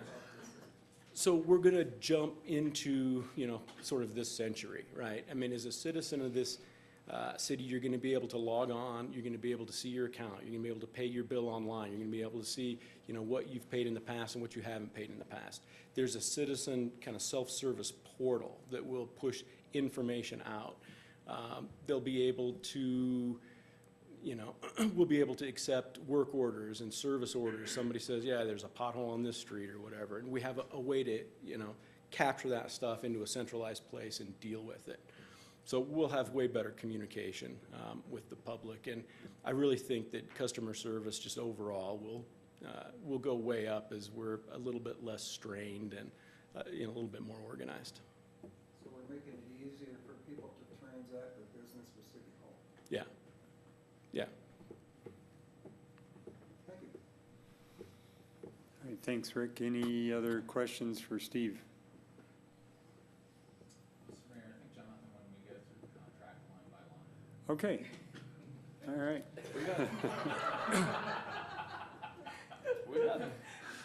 You know, I think we can do that offline, Carl, after the meeting. We got 3 hours. I'd go ahead. I'd go for it. 3 hours and 12 minutes, I think, Yeah, so. Actually, Mr. Mayor, I think we only have about 28 minutes. Well, aren't you going to go through the whole tax standardization thing in a minute here too?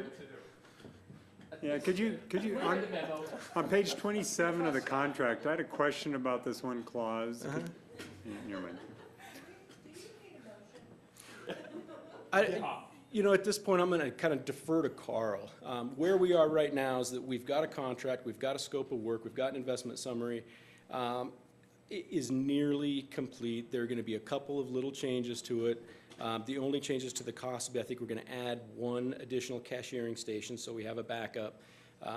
And we may add a couple of seats to a portion of it for our utility billing people. That's about it. Sheila has a couple of comments that I think are not material in any way, but it'll improve it a little bit.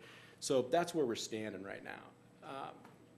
Certainly. Yeah, I mean, I think the issue is this is something that I believe we were budgeted for this year. Mm-hmm. We were coming in under budget. Mm-hmm. I think you guys, if you want to authorize execution of the contract now, understanding what the scope is that Steve's gone through, I'm comfortable with that. Or we could bring it back in on June 7th for formal action. I can't remember when we're trying to get this started. I mean, we're ready to go, and they won't actually set and commit their resources until they have a signed contract in their hand. So, I mean, I've been through the contract, we've, I mean, all of that piece is done. So, I mean, I'm comfortable moving forward with you guys are, it's just that we didn't put a copy of the contract, because it turns out they want to share it.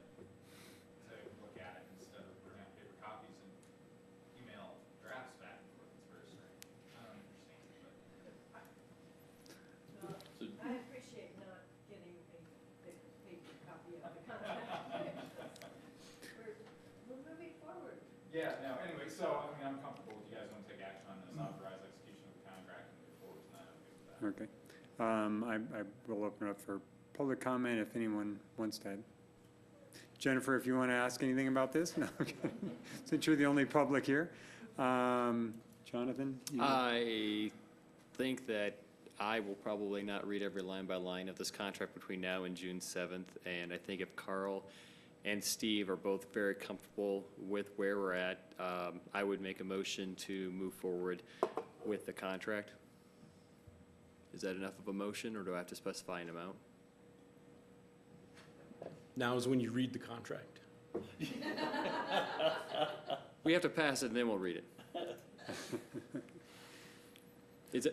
Authorize staff to execute the contract. I will authorize staff to execute the contract in that motion. Thank you for the friendly amendment, Deborah. All right. Second. Well, we have a motion by Jonathan to authorize staff to execute the contract for the Enterprise Resource Program, and a motion by Jonathan, and a second by Jim. Any further discussion on this item? I have one question. Do we have things in the contract to incentivize or disincentivize not meeting scheduled times, not coming in, not performing to the Yeah. contract level? We have a couple of things. One is that we've got a bucket of contingency implementation hours, so that if we just kind of, in good faith, underestimate something or don't quite get it right, we'll still be able to come in under budget. We also have a not to exceed clause in there, so that we know that, as long as we carry our weight and, we come to the table ready, we'll come in under that budget number. Okay. And that's this 1.35 million? Yes, Okay. yes. Will I be able to review my landfill bill and pay it online? You will be able to pay your landfill bill online in a couple of weeks. And will it eliminate those You can pay it. 20 invoices I get from the city in the mail every month? Yeah, you won't have to get 20 invoices in the mail every month anymore. So it'll save us a ton of money on ton. postage. Ton of money. And, I mean, you're right, just that mailing itself, you should go out there and see the stack of paper we generate every month. It's a little obscene. Yeah, I think paperless billing is good. I know, just to me, you're spending $5 a month on just the stamp. Have been for a long time, yep. We can take that out of your check. Quick to spend other people's money. All right, any other questions or comments? Yeah, it'd be good to get maybe just a quick verbal sort of report, maybe once a month, maybe through you, Steve, or through you, Deborah, about how all of this is going. No big formal reams of paper as big as a contract, just letting us kind of keep our pulse on how this is folding out. Thank you. All right, so the motion is to authorize the staff to execute the contract for the Enterprise Resource Program update. All right, any further questions or comments? Let's call the question. Ingram, yes. Goldish, yes. Davis, yes. Gamba, yes. Leahy, yes. Voorhees, yes. Cope, yes. Motion passes unanimously. Thanks, Steve. Thank you. Thanks, Steve. All right, next item is ordinance number 11, series of 2018, an ordinance of the City of Glen Springs, Colorado, amending section 070.040.130 regarding the regulation of short-term and accessory tourist rentals in the city. This is the first reading. Good evening, Mayor and members of council. This ordinance is to make a change to the vacation rental language in 070-040-120 and 070-040-130 of the municipal code regarding both accessory tourist rentals and short-term rentals. This would create a one-time fee for the permits, but they would still be issued on a 2-year cycle. So the permit holder would pay $110 one time, and then it would just renew without a payment after that. And it also makes changes to the fine for violations, which was, we had it under the general penalty provisions before, and this is a graduated permit or fine for violations of $250 for first offense, and a fine of between $100 and $1,000 for each day of a subsequent offense. With that, I'm open with any questions that you may have. So just so you guys know, my thought on the penalty provision was the first time, arguably you made a mistake, if you will, you can make that argument. The second time, you're making an economic decision in my mind, and so we want to make it up to the judge. We said there's a bare minimum, you're going to be paying $100 a day for every day violation. So you know about it the first time you got cited. So if you get cited a second time, it's going to be expensive. It would have just been cheaper to get your permit and pay the taxes. Okay. Is the thought behind that fine schedule, and that's what I took away from council's direction is that second offense and up, it needs to be an economic disincentive not to get it registered and pay your taxes. Right. I would concur. Any questions for Jen or Carl on this? I have one question. If someone were to permit a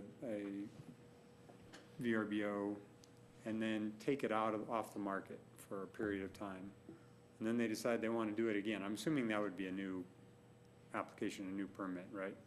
Yes. Yeah, okay. All right, any questions? How many more VRBOs, applications or permits have we gotten in the last couple months? I don't have an updated number from the last time that we spoke. I think it actually said that it was 26 that were processed this year. It was actually 25, just a discrepancy in the accounting. And just my also misunderstanding of the chart. But I think that the total number of all the accessory tourist rentals and vacation rentals is 78 at this point. 78. So there's been no new additional ones since the 25? I haven't updated that number since the last time that we talked. So it may be that there are a few more. I can certainly get you an email with that, with the latest. All right, thanks, Jen. I'll open up to the public for any public comments.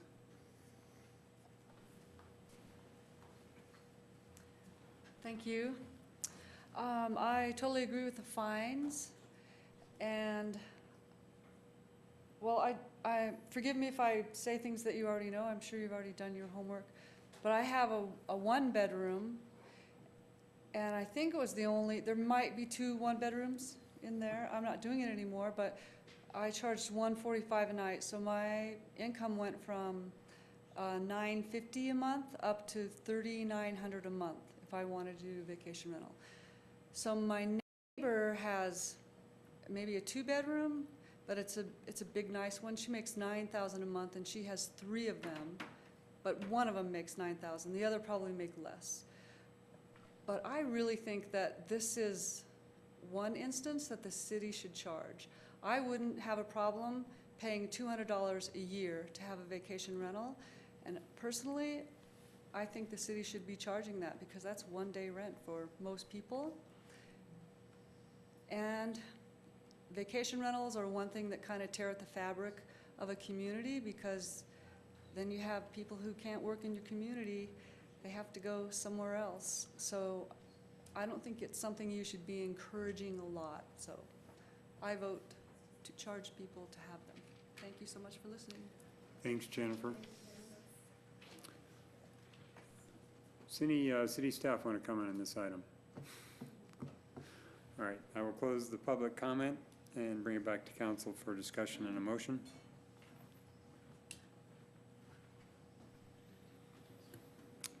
I move we approve ordinance 11, series of 2018, an ordinance of the City of Glenwood Springs, Colorado, amending section 070040130 regarding the regulation of short-term and accessory tourist rentals in the city.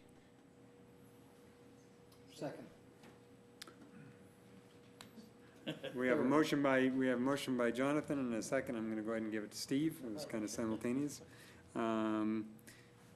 So a second by Steve to approve ordinance number 11, series of 2018, and ordinance of the City of Glenwood Springs, Colorado, amending section 070040130 regarding the regulation of short-term and accessory tourist. So in the motion, we just read the one section of code, so it's 070040120 and 070040130. Just making sure you hit both sections. Okay. That's exactly what I meant in my motion. I'm sorry I didn't verbalize that. Fortunately, they're just not on the agenda, so. That's what I meant in my second. Yeah. All right, so we have a motion and a second to approve ordinance number 11, series of 2018 as stated. Any further discussion? All right, let's call the question. Ingram, yes. Goldish, yes. Davis, yes. Gamba, yes. Leahy, yes. Voorhees, yes. Kaup, yes. Motion passes unanimously. All right, next item, ordinance number 12, series of 2018, and ordinance of the City of Glenwood Springs, Colorado, amending articles 040010 and 040020 and 040030 of the City of Glenwood Springs Code pertaining to sales and use definitions. Mr. Boyd. Have a safe trip. You have no idea what you're gonna miss. This is gonna be so much fun. She's flying somewhere out of DIA tomorrow morning at 7 or so. She's I need to go too. So I guess for the record, Shelley Kaup is leaving the meeting at 8:02 PM. Thanks, Shelley. Okay, so I know you guys have all read the staff report, so I won't go into it in a whole lot of detail, but what's happening is that when somebody that does not have a presence in the state of Colorado sells some, or more specifically in the city of Glenwood Springs, sells something to a resident of Glenwood Springs, they're not required to collect and remit sales tax. That's due to a Supreme Court ruling in 1992 in a case called Quill versus North Dakota. That may or may not get overturned. The Supreme Court just heard arguments about a month ago. They're supposed to rule on it one way or the other in June. Whether they overturn that or not, I think there's a good chance that Congress is going to act at some point. There's a bill on the floor, both of the House and the Senate, not on the floor. There's a bill drafted in the House and the Senate in committee, whatever that means. That's not going anywhere. At some point, if the states, each state has the ability to determine whether or not somebody selling something into their state has to collect and remit sales tax on it. Home rule cities like us are going to have a much better chance of being able to play in that game if we have abided by and conformed to the standard definitions of taxable items that are set up in Colorado's code.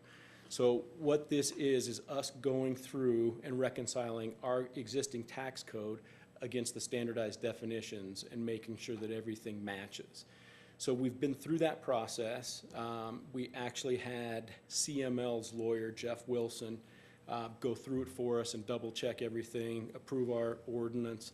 I think Carl and his firm have seen it, and I think everybody is good with it. This doesn't really change anything in terms of our revenue right now, one way or the other. But in the event that we're able to enforce the collection of sales tax and council decides it wants to do that, this is going to maximize our option or our odds of being able to do that. Great, thanks, Steve. Any questions for Steve?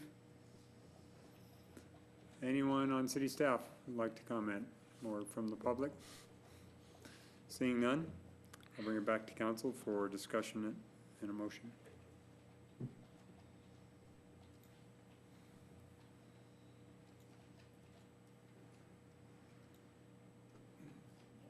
Jump out there.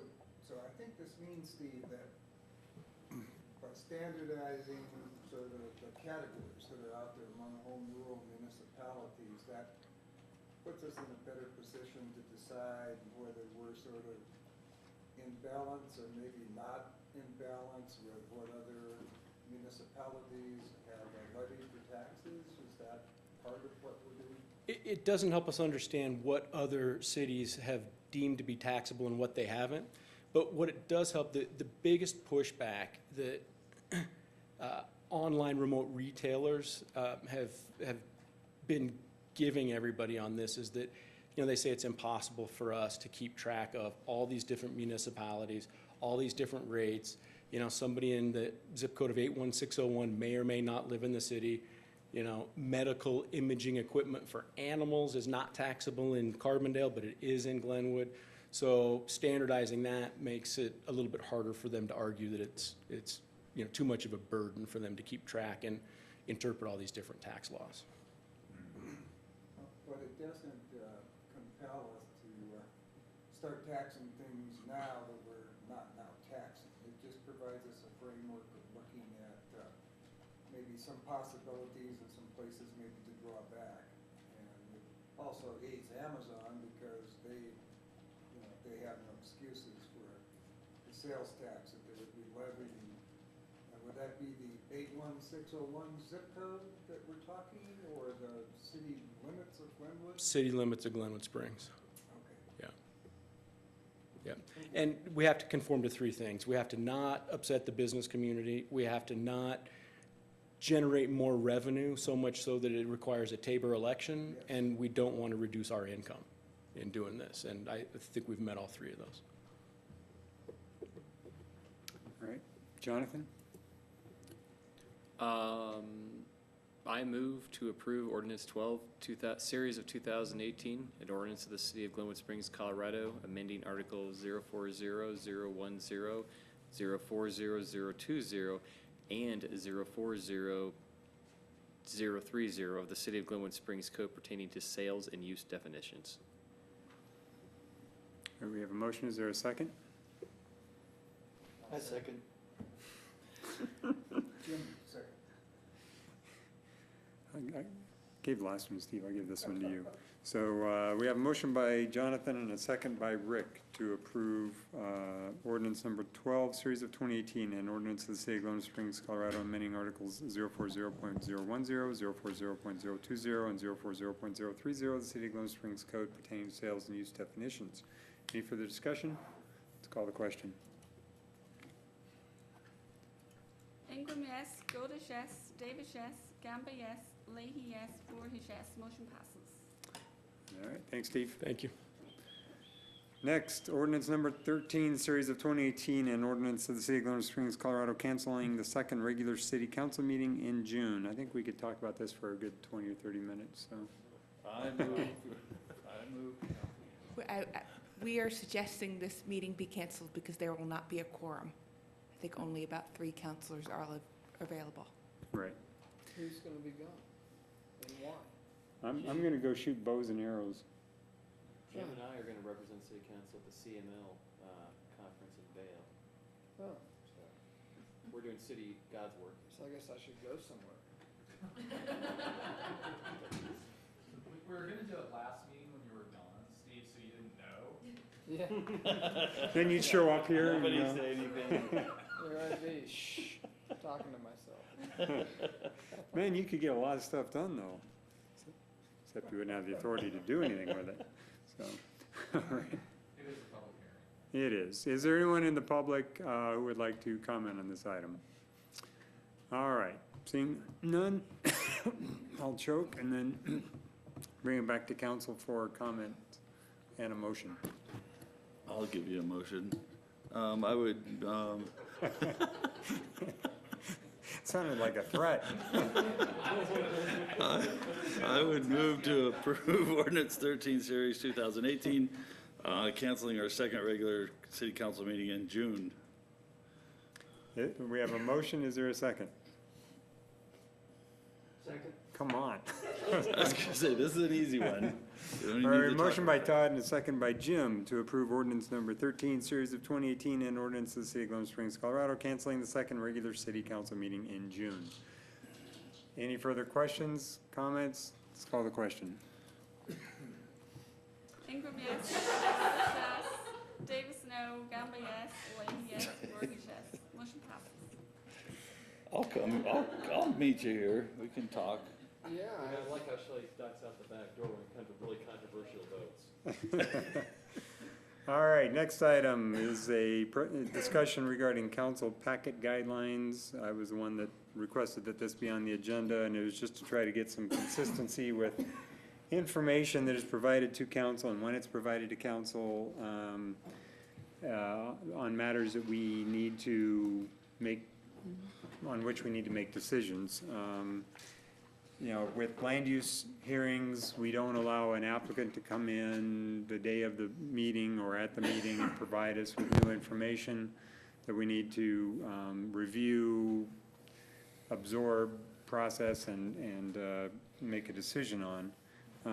So the same, I believe, should be true for any other issue.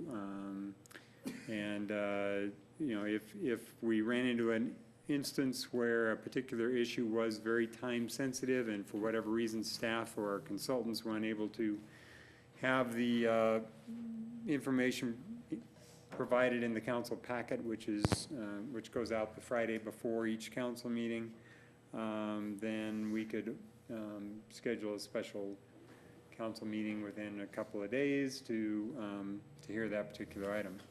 But basically, it's just to make sure that we always have all the information in advance so that we can thoroughly review it. Did you want to say anything else? I think that is fine. We will do our best to abide by that. Any questions? Comments? No, I think it's a good policy. It is frustrating when we get like land use stuff and all of a sudden we're being handed things and trying to make decisions on the run. So, you know, usually, the city's gonna be here a long time. Usually we're not in that big a hurry, usually. So if at all possible, I think that's a very good guideline to follow. All right, I will open this up to the public. Anyone on council or any journalists want to make a comment on this item? All right, seeing none, I'll close it to the public, bring it back to council for a motion. The motion would basically just to establish a policy, a standard policy that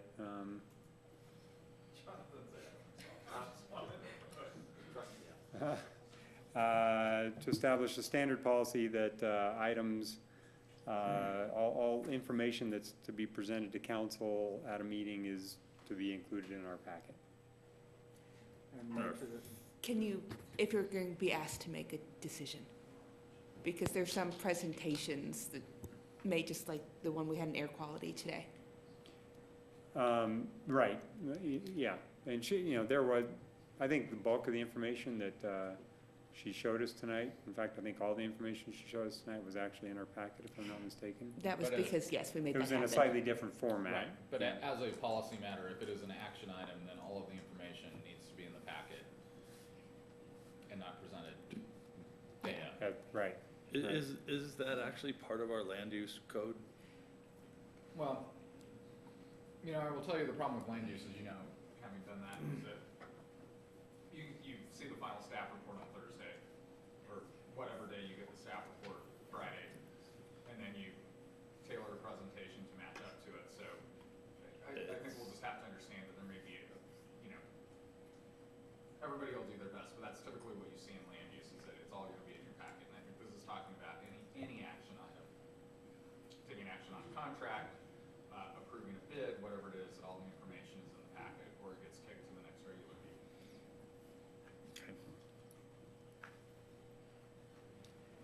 Jonathan. I don't know if I want to make the motion on this, but I think it's a good idea. So I guess I will make a motion. I move that any information that is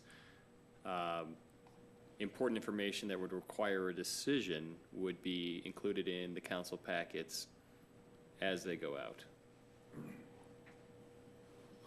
Do we need to, on the Friday? Yeah, so our goal is to have it in the packet when you guys get it before the weekend. Or not Friday? So, and that isn't to say that we wouldn't have maybe minor changes between Friday and when we hear it on Thursday, but I think it's incumbent on the presenter to say, this isn't quite what we had in the packet, we've added something. I believe what is being requested is that does not happen, or if that happens, then we kick the decision 2 weeks later. That's Yeah, kind if of it's the, materially different, I think we kick the decision. If it's materially different, yeah. If it's just a presentation in a different form of the same information. I would amend my motion to include the words materially different. That's good, I'm not, yeah. yeah, I think that's, Which is subjective, isn't it? Yeah, We can check, we can I know what to do about that. fix spelling mistakes. You know it when you see it. yeah. Imagine that. All right, so we have a motion by Jonathan. Is there a second? Second.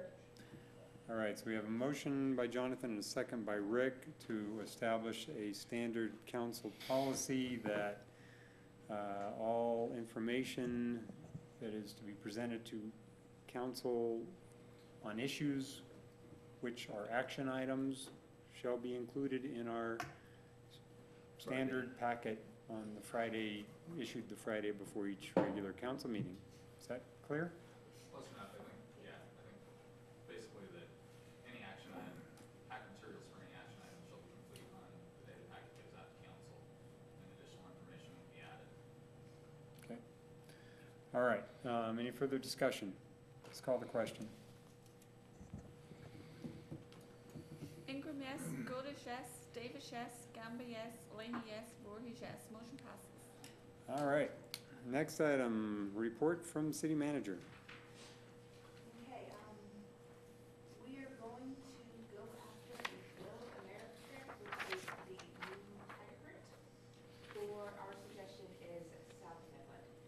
Southbridge, we're not ready, you have to do it in a certain time frame. South Midland is probably our most competitive grant, and in addition, it's more competitive because a goal of the Trump administration is deploying broadband in rural America. So we will include the broadband part of it down South Midland. These grants, once again, are extraordinarily competitive. Highly unlikely we get it, but I think we'll go for 70% of the project. We're kind of weighing whether to include 7th Street Bridge in that, and the problem with that is it would be a delay, because these funds won't be available until next year. So definitely South Midland, if that changes, I will let you know, but we want to start working more towards June and July, and it's not a small amount. When will we find out? That changes, you never know. Just depends on how quickly the administration gets through it. Does it help to have, They think before the November elections, because they're very politically sensitive. does it help to have, other people sign on that grant, like the county or the schools who would benefit with that new roundabout? Absolutely. I mean, and then it's also a lot of politicking. We will, probably send somebody back to DC. We will, we'll make an all-out effort. That's kind of how you get these. They're very hard to get. Got one in Carlisle, but that was after 3 years of very concentrated effort. So we'll do our best. Cross your fingers. You never know. Show up with a red tie and a red hat on, just in case. We'll bring Mike for that. Just really quickly, the monthly reports we do for you guys, that I think some of them you don't even know if they're there. I am going to try to probably look at them and see if there's a way we could make them more productive, since staff spends a lot of time on them. On what? We The do monthly, monthly, staff reports. Staff reports. They're in Dropbox. I think Jill sent an email out, but with your permission, I would like to look at either getting rid of those or making them much more effective. I think they're in our charter, our code. I think they might be in our code. Well, there were some changes that were made in the mid-2000s that were in response to, I think, a feeling that there wasn't enough information being given to council. We wouldn't want to eliminate what we're getting now. Do you read them? Yeah. Okay. I would if I knew that we had them. They're all in Dropbox. My orientation was poor. It was poor. Looking at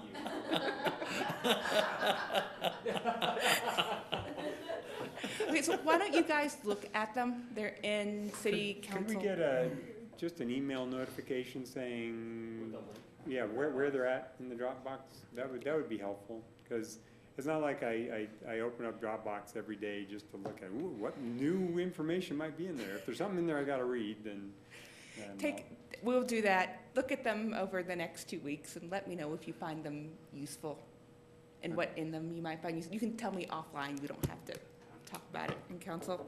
And then the other thing is I'm going to be out tomorrow. Jim, we should find another time because we never settled on a meeting. I'm going to be away for the weekend. We're going to Yellowstone. So All right. Steve Boyd will be acting manager. Great. That's all I got. Party. Just kidding. All right, city attorneys. Okay, correspondence, the only thing of note is that I just signed a letter going out to DOLA requesting a change in the terms of our DOLA grant. So I just wanted to bring that to everyone's attention regarding the 7th Street project.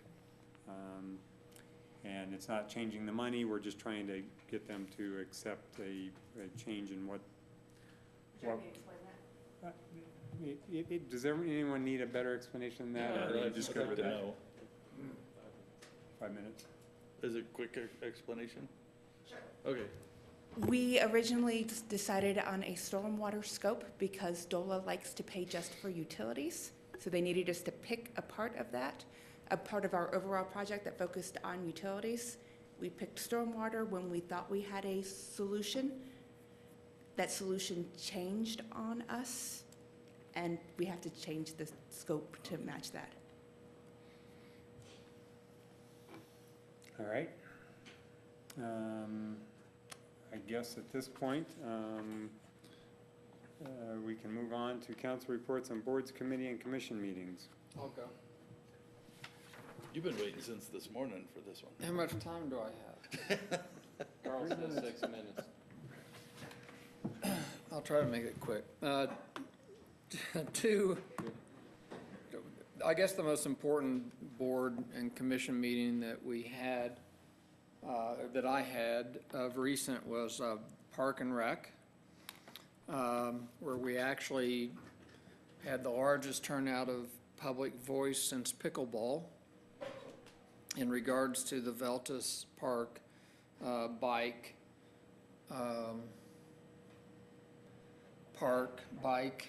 track, whatever that is. And there were 50 people in attendance at that meeting, and I think there was 14 that spoke, and that was followed by a motion and a vote of that board, which doesn't happen often on anything. And what they did, once we get that, we could read it, but it effectively said that the park board would fully support a bike park. They think it's important for the youth of this community to have that anywhere but Veltus Park. So, and there's a memo out, I'll email out probably to all of you today from that committee stating that, they've accepted that and they're now looking for other places. Probably the most popular spot that was mentioned was up behind the community center. That area has the terrain. It's connected to the Grindstaff Trail. It has the bathrooms from the facility, the safety is there. If somebody gets hurt, the community center's right there. It'd be easy to get access. There's parking. So anyway, I thought that was worth mentioning. Now, how much time do I have? You're done. Oh. Well, I'll talk about River Commission later then. Just real quick on that, are they thinking up the hill quite a ways, up into the trees? Well, it's above yet the to be trail? designed. I have no idea, but I would think, up the hill ways, it might get in the way of a sledding course. I don't know.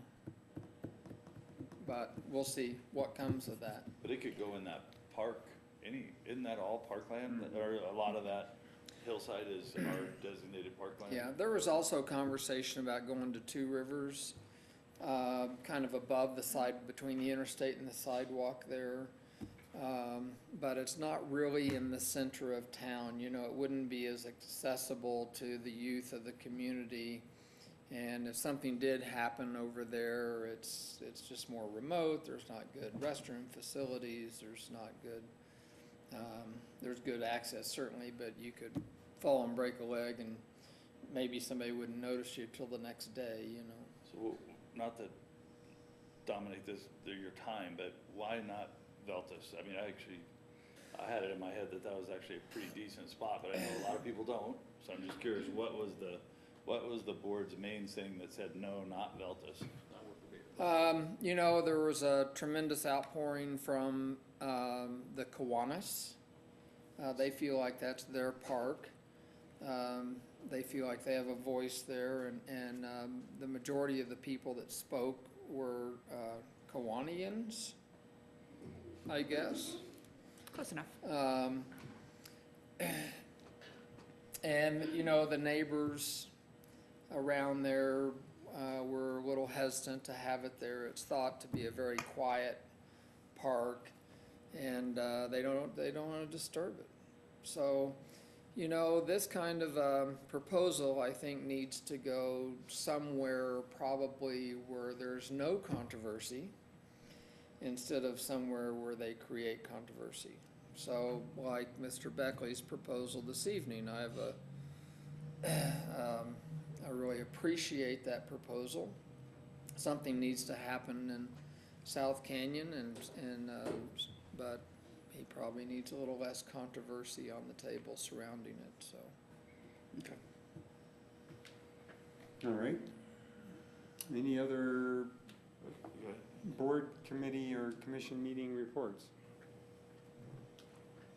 There are several that I could mention, but just very quickly, I attended the tourism board retreat. There's a new person who is working with the tourism board, brand new, and has just a terrific skill set. And she has made a commitment to track the things that they're doing on social media to, you know, get a handle on what's effective and what's not effective. And I think that's a great step forward. So they had a retreat in April and a meeting last week. There's an international group that is coming to visit Glenwood Springs under the auspices of some of the work that Lisa Weiner has done. And I think it's a group of 24. They'll be here the 24th or 25th of May. I believe I have that right. So going well. The second thing I'd mention is I was at the Roaring Fork Conservancy's unveiling of the watershed plan yesterday, and it turned out not to be an unveiling as much as sort of coalition building and an opportunity for the people who attended to sort of network and learn about what's going on in the watershed. And there's an awful lot of things that are going on in the watershed. One thing that struck me, and I'll be back with you a little bit later, probably in an email format, just kind of talking about that. They're constructing a website of what the total sort of works projects that are going on in the watershed right now, and you'll be able to sort of see all of that in one glance. But what I was struck by was the city of Aspen has declared a stage 1 drought. So that means voluntary sort of water restrictions, but it could lead to stage 2, which would be mandatory water restrictions. And I don't think that we necessarily need to do that now, but we should probably have some sort of contingency where we're monitoring closely water flows and rainfall and snowfall, because we could be in a similar sort of position as they are in terms of drawing water out of the Roaring Fork River. The only comment I'd make on that, Rick, is that we only draw water out of the Roaring Fork River when our primary water supply is down out of Grizzly and No Name, and assuming that we don't have any infrastructure problems with that line, I think Glenwood is, not to say we don't want to be concerned about drought, but we are very well positioned. It would have to be an extremely, extremely severe drought before Glenwood before there would not be the ability of Glenwood to generate our peak water flow, basically. Is that a fair assessment, Carl? That is. I was gonna say, I think we've had the greatest success, actually just with education and drought cycles like 2011 and 2002. We actually saw water usage go up the last time we instituted mandatory watering days because people have a tendency to go, it's my day, they turn it on and they don't turn it off. But just a solid education program about conservation usually sees our peaking drop in a drought year. Yeah. And I believe we are keeping an eye on it, and what Robin has told me is that we're usually not impacted the first year. It's more like the second year, but we are keeping an eye on it. All right, any other board committee or commission meetings? You know, Go ahead. I would just, to comment back on this water thing, I think if we get to a point where we don't have the water flows out of Grizzly, or No Name, I guess. Yeah. I'd certainly like to know about that, if we start pulling out of the Roaring Fork. Yeah, in the worst droughts we've had in my cycle here, which is probably the third really severe drought cycle, we've never experienced a problem where we couldn't hit peaking demand pretty comfortably with Grizzly and No Name water. Yeah. No Name tends to dry up, but Grizzly Creek has always been a good producer. And yes, we would let you know that. Yeah. The RAFTA board had their annual retreat last Thursday, and the primary discussion was their, I should know the name of their campaign, but it's their something 2040 campaign initiative, yeah. And it's basically to figure out how to address the anticipated budget shortfall resulting from the need to replace the entire bus fleet that they have, that under current funding scenarios, they will go in the negative in 5 or 6 years without some additional funding. And so the discussion, as you guys all know, has been to suggest a property tax on the ballot for the entire RAFTA jurisdiction, and there was a lot of debate as to what that number should be. If you'll recall, there was a lot of there was some polling done at the level of 3 mills and 5 mills. The poll didn't show a lot of sensitivity between the two. In other words, there wasn't a big drop between the 5 mil, support for the 5 mil over the support for the 3 mil. There was some, but not significant.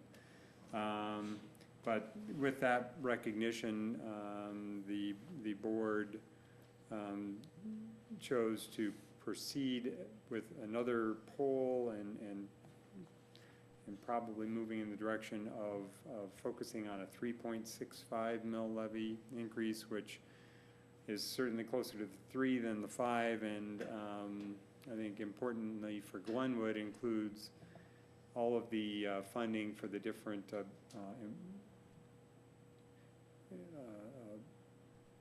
projects that are beneficial to Glenwood, such as the grade separated crossing at 27th Street, at 23rd Street, a new BRT station downtown, $4 million for Southbridge, et cetera. So that 3.65 mils would fund every project as identified in that list to the extent that they were funded. So that's the important news from RAFTA. I think we'll have the results of the new poll at our June board meeting, and then we'll go from there. Any other board, committee, and commission meeting reports? No? Okay. So do we adjourn out regular session and adjourn? Yeah, just move into executive session and we'll adjourn out. Okay. Technically still on a meeting. All right, so we have an executive session scheduled on the agenda to discuss the following: Garfield County Industrial Development, CDOT IGA, and the West Glenwood Mall. Is there a motion?